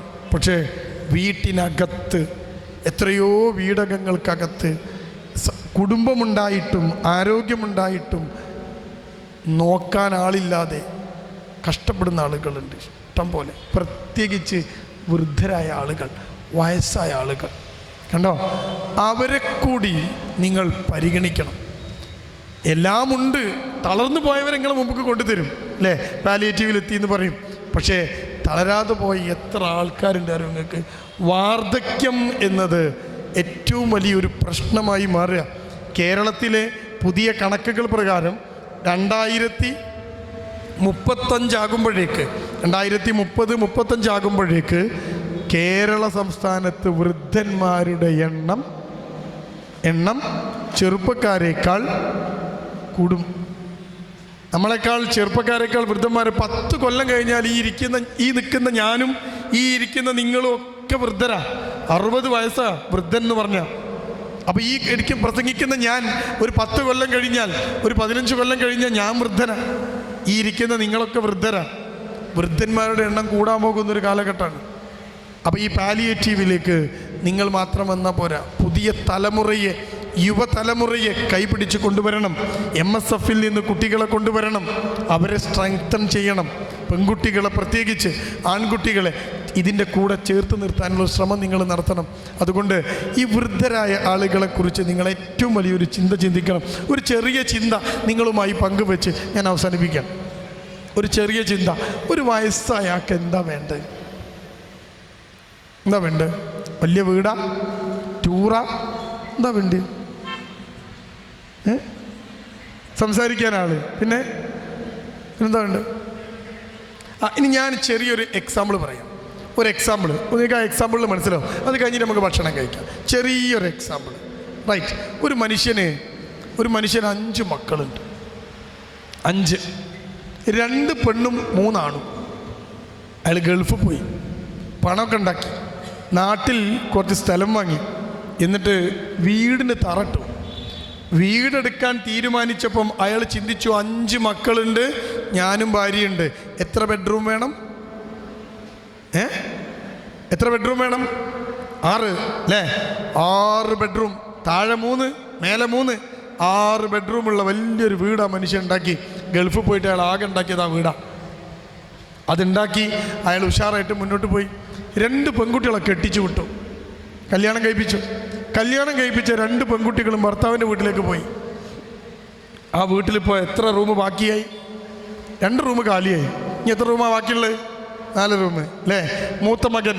മൂത്ത മകൻ എൻജിനീയറിങ് കഴിഞ്ഞു. അവന് എൻജിനീയറിങ് പഠിച്ച് ദുബായിക്ക് ജോലിക്ക് പോയി. കല്യാണം കഴിച്ചിട്ട് ഭാര്യയും മക്കളും ദുബായി കൊണ്ടുപോയി. ഇപ്പോൾ ആ വീട്ടിൽ എത്ര റൂം ബാക്കിയുണ്ട്? ഇനി 3 പൂട്ടി, മേലെ പൂട്ടി. ഇതായത് മാത്രമല്ലേ? റെഡി. 2ാമത്തെ മകൻ അവൻ MBA പഠിച്ചു. അവന് കുവൈത്തിക്ക് ജോലിക്ക് പോയി. കല്യാണം കഴിച്ച് അവൻ ഭാര്യനെയും കൊണ്ട് കുവൈത്ത് പോയി. ഇനി ആ വീട്ടിൽ എത്ര റൂം ബാക്കിയുണ്ട്? 6 ബെഡ്റൂമുള്ള വീടാണേ. ഇപ്പം 3 ബെഡ്റൂം മേലെ പൂട്ടി, താഴെ മാത്രമേ ഉള്ളൂ. ഇപ്പോൾ അടിച്ചു തരാൻ വരുന്ന പെണ്ണിങ്ങനെ അടിച്ചേരി തുടയ്ക്കുന്നല്ലാതെ വേറെ വീടുകൾക്ക് ഉപകാരമൊന്നുമില്ല. ഇനി ആ വീട്ടിനകത്ത് 2 റൂം, ബാപ്പക്കുമ്മക്ക് ഒരു റൂം, ചെറിയ മകനൊരു റൂം. 1ാമത്തെ മകൻ എൻജിനീയറാണ്, 2ാമത്തെ മകൻ MBA-കാരനാണ്, 3ാമത്തെ മകൻ പടച്ചോ സഹായിച്ച് 3ാമത്തെ മകൻ പഠിക്കാൻ കുറച്ച് വീക്കായി. പടച്ചോൻ കഴിച്ചിലാക്കിയ ഓൻ പഠിച്ചാൽ മണ്ടേ കയറൂല. ഒരു മൊയന്ത് കുറേ തല്ലി നോക്കി, വാപ്പ കച്ചറുണ്ടാക്കി നോക്കി, തട്ടിമുട്ടി SLC ഒക്കെ പാസ്സായി. കുറച്ച് കഴിഞ്ഞപ്പോൾ ബാപ്പനോട് പറഞ്ഞു, ബാപ്പ ഞാൻ ഇവിടെ നിന്നാൽ ശരിയാവില്ല. എന്താ? ഞാൻ ഒരു ഫ്രണ്ടുണ്ട്, ഓൻ്റെ കൂടെ ബാംഗ്ലൂർക്ക് പോവുക. ആ ചെക്കൻ ഫ്രണ്ടിനും കൂട്ടി ബാംഗ്ലൂരിൽ പോയി. അവിടെ ഒരു പീടിയ തുറന്ന്, പീടിയ കുറച്ച് വലുതായി, പിന്നെ സൂപ്പർ മാർക്കറ്റായി. ഇപ്പോൾ സൂപ്പർ മാർക്കറ്റിൻ്റെ മുതലാളിയാണ്. 3ാമത്തൻ ഓൻ പഠിക്കാത്തതുകൊണ്ട് കഴിച്ചിലായി, ഓൻ നാട്ടിൽ തന്നെ ഉണ്ട്. എന്താ? ഇപ്പം ആ വീട്ടിൽ എത്ര റൂമുണ്ട്? ഇവൻ്റെ ഭാര്യയും മക്കളെയും അവൻ ബാംഗ്ലൂരിൽ കൊണ്ടുപോയി. ഇപ്പം ആ വീട്ടിലെ 6 ബെഡ്റൂമുള്ളൊരു വീട് ഭാർഗവി നിലയം പോലെ ഇരിക്കുകയാണ്. ആ വീട്ടിലെ 5 ബെഡ്റൂമും കാലിയാണ്. ഒരു ബെഡ്റൂമിനകത്ത് ബാപ്പയും ഉമ്മയും. 72 വയസ്സുണ്ട് ബാപ്പാക്ക്, 66 വയസ്സുണ്ട് ഉമ്മാക്ക്. ഓരിങ്ങനെ മുഖത്തോട് മുഖം നോക്കി ഇരിക്കുന്നു. പിന്നെ ഒരു ഗുണം എന്താ, മഗ്‌രിബ് നിസ്കരിച്ച് കഴിഞ്ഞാൽ പിന്നെ കുറച്ച് നേരത്തേക്ക് മൂത്ത മകൻ വിളിക്കും. ഓൻ്റെ കുട്ടികൾ അബുദാബിയിൽ നിന്ന് ഹായ് ഗ്രാൻഡ് പാ ഹൗ ആർ യു എന്നൊക്കെ ചോദിച്ച് ഇങ്ങനെ ടാറ്റ കാട്ടും. ഇവർ രണ്ടാളും ഇരുന്ന് ഇങ്ങനെ ഫോൺ കാണും. അതാണല്ലോ വയസ്സന്മാർക്ക് പണി അല്ലേ. അത് കഴിഞ്ഞ് ഫോൺ വെക്കുമ്പോൾ കുവൈത്തിൽ നിന്ന് മറ്റവർ വിളിക്കും. 1.5 മണിക്കൂറാണ് പിന്നെ ദുബായിലെ സമയം വ്യത്യാസം, മറ്റേ 2.5 മണിക്കൂറാണ്. അത് കഴിഞ്ഞാൽ രണ്ടാമത്തോൻ്റെ മക്കൾ കുവൈത്തിൽ നിന്ന് വിളിക്കും, ഹായ് ഗ്രാൻഡ് പാ. അവരൊക്കെ കയ്യും കാലും കാണിച്ച് ഉമ്മയും ബാപ്പയും നിൽക്കും. കുറച്ച് കഴിഞ്ഞാൽ ബാംഗ്ലൂരിൽ നിന്ന് അവൻ വിളിക്കും. ഇതവരുടെ ജീവിതം. സുബൈക്ക് പള്ളിക്ക് ഇറങ്ങിയതാണ് ബാപ്പ. പള്ളിക്ക് സുബൈക്ക് ഇറങ്ങി, ഉമ്മ നിസ്കരിക്കാൻ കണക്കായിട്ട് നിൽക്കുകയാണ്. ഇറങ്ങിയപ്പോൾ ഈ സ്റ്റെപ്പിൻ്റെ മുകളിൽ വെള്ളമുണ്ട്. മഴ പെയ്ത വെള്ളത്തിൻ്റെ തുള്ളികൾ ബാപ്പ അങ്ങോട്ട് കാല് വഴുതി നിലത്ത് ഇരുന്നു പോയി. ഒച്ച കേട്ട് ഉമ്മ വന്ന് നോക്കി. നിസ്കാരക്കുപ്പായത്തിലെ അമ്മ വന്ന് നോക്കിയപ്പോൾ കാണുന്നത് ബാപ്പ കാലിങ്ങനെ തട്ടി ചളിയിൽ, നിലത്തൊക്കെ ചളിയാണ്, വെള്ള തുണിയും കുപ്പായൊക്കെ ചളിയിലിട്ടിട്ട് ഇങ്ങനെ ഇരിക്കുക സ്റ്റെപ്പുമ്മൽ. ഉമ്മ ചോദിച്ചു എന്തേ പറ്റി? ആ പറഞ്ഞിട്ട് കാലൊന്ന് തെറ്റിപ്പോയി, ഭയങ്കര വേദന. ഉമ്മ അകത്തേക്ക് ഓടി, മൊബൈൽ ഫോൺ എടുത്തു. അയൽപ്പക്കത്തുള്ള വലിയ സ്കൂളിലൊന്നും വല്ലാത്ത പഠിക്കാത്തതുകൊണ്ട് രക്ഷപ്പെട്ട വേറൊരു ചെക്കുണ്ട്. അവൻ ഓട്ടോറിക്ഷ ഓടിക്കുക. അവിടെ ഗൾഫ് പോയില്ല. എന്നാ ഓട്ടോറിക്ഷ ഓടിക്കുന്ന ആ ചങ്ങാതിയെ വിളിച്ച് ഉമ്മ പറഞ്ഞോടാ നീ വണ്ടി ആയിട്ടൊന്ന് വാ, ബാപ്പ ഒന്ന് വീണിട്ടുണ്ട്. ആ ചെക്കൻ സുബൈക്ക് ഇറങ്ങുക. ഓൻ വണ്ടി ആയിട്ട് വന്ന് താങ്ങി പിടിച്ച് ഉമ്മയും പിന്നെ അയാളും കൂടി ബാപ്പാനെ ഓട്ടോറിക്ഷ കയറ്റി ഡോക്ടറെ അടുത്ത് കൊണ്ടുപോയി. എക്സ്റേ എടുത്തപ്പോൾ ചെറിയൊരു സ്ക്രാച്ച്. ഡോക്ടർ പറഞ്ഞു ചെറുതാണ് സ്ക്രാച്ച്, പക്ഷെ വയസ്സായതുകൊണ്ട് റെസ്റ്റ് 2 ആഴ്ച അനങ്ങരുത്, ഇത് അനക്കരുത്, ഇങ്ങനെ വെച്ചാൽ സ്ക്രാച്ച് കംപ്ലീറ്റ് റെഡിയാവും, അതുകൊണ്ട് ശ്രദ്ധിക്കണം. കാല് പ്ലാസ്റ്റർ ഇട്ട് ബാപ്പ വീട്ടിലെത്തി. ഉമ്മയും അവനും കൂടി കൊണ്ടുപോയിട്ട് പതുക്കെ കട്ടുമ്മൽ അവിടെ കിടത്തി. കുറച്ച് കഴിഞ്ഞപ്പോൾ മൂത്ത മോൻ വിളിച്ചു ദുബായിൽ നിന്ന്, ബാപ്പാ എന്താ പറ്റിയേ? മോനെങ്ങനെ കാലൊന്ന്, ഈ ബാപ്പാക്കൊന്ന് അടങ്ങി നിന്നൂടെ, നിങ്ങളിങ്ങനെ പുറത്തേക്ക് പോണോ? മൂലക്കലിരിക്കി. ബാപ്പ ഒന്നും മിണ്ടിയില്ല. ഓൻ ചോദിച്ചു ബാപ്പാ പൈസ ആണോ? ബാപ്പക്ക് എന്തിനു പൈസ, ഊട്ടിക്ക് ടൂറോ വേണ്ടോ? 72-ാമത്തെ വയസ്സിൽ ബാപ്പ പറഞ്ഞു പൈസ ഒക്കെ എൻ്റെ അടുത്തുണ്ട്, മിട്ടൊന്നും വേണ്ട. രണ്ടാമത്തെ മകൻ കുവൈത്തിൽ നിന്ന് വിളിച്ചു ബാപ്പനെ ചീത്തറിഞ്ഞു, എന്തിനാ നിങ്ങളിങ്ങനെ ഇറങ്ങി നടക്കണേ, മൂലക്ക് എന്നാ പോലെ. ബാപ്പ മിണ്ടിയില്ല. ഓൻ ചോദിച്ചു കേടി വേണോ? കേടി കുവൈത്ത് ദിനാർ ഭയങ്കര മൂല്യ. ബാപ്പ പറഞ്ഞു പോടാ, ആർക്കാ പൈസ വേണ്ട. മൂന്നാമത്തെ മകൻ, ഞാൻ പറഞ്ഞല്ലോ ഓന് ഇത്തിരി വിദ്യാഭ്യാസം കുറവാണ്, അതുകൊണ്ട് അത്ര ബുദ്ധി ഉണ്ടാവില്ല. മൂന്നാമത്തെ മകൻ ബാപ്പ സുബൈക്ക് കാല് തെറ്റി എന്നറിഞ്ഞപ്പോൾ അവൻ ചെയ്ത പണി എന്താണെന്നറിയോ? മക്കളെ സ്കൂൾക്കൊക്കെ വിളിച്ച് ലീവ് പറഞ്ഞു. സൂപ്പർ മാർക്കറ്റിലേക്ക് വിളിച്ച് ഞാൻ ഇന്ന് വരൂല എന്ന് പറഞ്ഞു. അവൻ്റെ കയ്യിലുള്ള ഒരു പഴയ മോഡൽ ഇന്നോവ കാറും എടുത്ത് അവൻ സുബൈക്ക് കോഴിക്കോട്ടേക്ക് വണ്ടി ഓടിച്ചു. ഉച്ച കഴിഞ്ഞപ്പോൾ ഇവിടെ എത്തി. വണ്ടി നിർത്തി, കുട്ടികളൊക്കെ ഇറങ്ങി വീട്ടിൽ കണ്ട് ഓടി. ഈ ചെക്കൻ വണ്ടിയിൽ നിന്ന് ഇറങ്ങി ബാപ്പ കിടക്കുന്ന റൂമിൻ്റെ ചാരിയ വാതിലിൻ്റെ വിടവിലൂടെ ബാപ്പാൻ്റെ റൂമൊക്കെ ഇങ്ങനെ നോക്കിയപ്പോൾ ബാപ്പ നല്ല ഉറക്ക, വേദന സംഹാരികൾ കഴിച്ച് ഉറങ്ങുക. ബാപ്പ ഉറങ്ങാണ്. അപ്പോൾ ഇവൻ ആ വാതിൽ മെല്ലെ ഒച്ച ഉണ്ടാക്കാതെ തുറന്ന് അകത്ത് കയറി ബാപ്പാൻ്റെ അടുത്തുള്ളൊരു സ്റ്റൂള് ശബ്ദമുണ്ടാക്കാതെ വലിച്ചിട്ട് അവിടെ ഇരുന്നിട്ട് ആ പ്ലാസ്റ്റർ ഇങ്ങനെ തൊട്ട് നോക്കി. പ്ലാസ്റ്റർ ഇങ്ങനെ തൊട്ടാൽ പ്രത്യേകിച്ചൊന്നും ഉണ്ടാവില്ല അല്ലേ. എൻ്റെ ആ പുതപ്പ് ഇങ്ങനെ നീക്കിയിട്ട് പ്ലാസ്റ്റർ ഇങ്ങനെ തൊട്ട് പ്ലാസ്റ്റർ ഇടാത്ത സ്ഥലത്ത് ബാപ്പാൻ്റെ ശരീരം ഇറച്ചി അവിടെ എത്തി നീരുണ്ടോ നോക്കാൻ വേണ്ടിയാണ്ട് അവിടെ ഒന്നിങ്ങനെ കയ്യണ്ട് അമർത്തിയതും ബാപ്പ കണ്ണ് തുറന്നു. കണ്ണാണ് തുറന്നു അല്ലേ. കണ്ണ് തുറന്നപ്പം മോനെ കണ്ണ് ചോദിച്ച വാക്ക്, മകൻ ചോദിച്ച വാക്ക്, സലാം പറഞ്ഞ ഉടൻ ഓൻ ചോദിക്കുക അപ്പാ വേദന ഉണ്ടോ? ബാപ്പ പറഞ്ഞ മറുപടി എന്താ അറിയോ നിങ്ങൾക്ക്? ഉണ്ടായിരുന്നടാ മോനെ, നല്ല വേദന ഉണ്ടായിരുന്നു, ഇപ്പോഴാ മാറിയത്. അപ്പം എന്താ അതിൻ്റെ മരുന്ന്? ഡോക്ടർ കൊടുത്ത വേദന സംഹാരി കഴിച്ചിട്ട് മാറാത്ത വേദന, എടാ നീ ഒന്ന് തൊട്ടപ്പോഴാണ് മാറിയത്. ഉണ്ടോ? നിങ്ങൾ ആലോചിച്ചോ, ഈ വയസ്സായ ആൾക്കാർക്ക് എന്താ വേണ്ടത്? കിടപ്പ് രോഗികൾക്കും കഷ്ടപ്പെട്ടവർക്കും മാത്രമല്ല സാന്ത്വനം ആവശ്യമെന്ന് എൻ്റെ പ്രിയപ്പെട്ടവരെ നിങ്ങൾ അറിയണം. ഈ വീടിനകത്ത് തളരാതെ തളർന്നു പോയവരുണ്ട് എന്ന് നമ്മൾ മനസ്സിലാക്കണം. നിങ്ങൾ സാമൂഹ്യ പ്രവർത്തകരാണ്, ആദ്യം നിങ്ങൾ ചെയ്യേണ്ട സാമൂഹ്യ പ്രവർത്തനം നിങ്ങളുടെ കുടുംബത്തിനകത്താണ്. നിങ്ങളുടെ വാപ്പ, നിങ്ങളുടെ ഉമ്മ, നിങ്ങളുടെ അമ്മായിയമ്മ, അമ്മായിയപ്പൻ ഒരു സ്പർശനം കിട്ടാതെ കഷ്ടപ്പെടുന്നുവെങ്കിൽ നിങ്ങൾ എത്ര രോഗികളെ പരിചരിച്ചിട്ടും കാര്യമില്ല. അതുകൊണ്ട് തുടങ്ങേണ്ടത് നമ്മുടെ വീട്ടിനകത്തുനിന്നാണ്. കൊടുക്കേണ്ടത് ടച്ചാണ്, ഒരു തൊടലാണ്. 2000 ഉറുപ്യ ഉമ്മാൻ്റെ തലയണൻ്റെ താഴെ തിരികെ വെച്ചിട്ട് ഉമ്മാക്ക് സുഖാണോ എന്ന് വെച്ച് ഇറങ്ങി വരുന്ന പ്രിയപ്പെട്ട മക്കൾ ഓർക്കണം, ആ ഉമ്മാനെ ഒന്ന് കെട്ടിപ്പിടിച്ച് ചുളിഞ്ഞ കവിളത്തൊരു ഉമ്മ കൊടുത്താൽ 4000 ഉറുപ്യക്ക് കിട്ടുന്നതിനേക്കാളും വലിയൊരു സാധനം ഉമ്മാക്ക് കിട്ടും.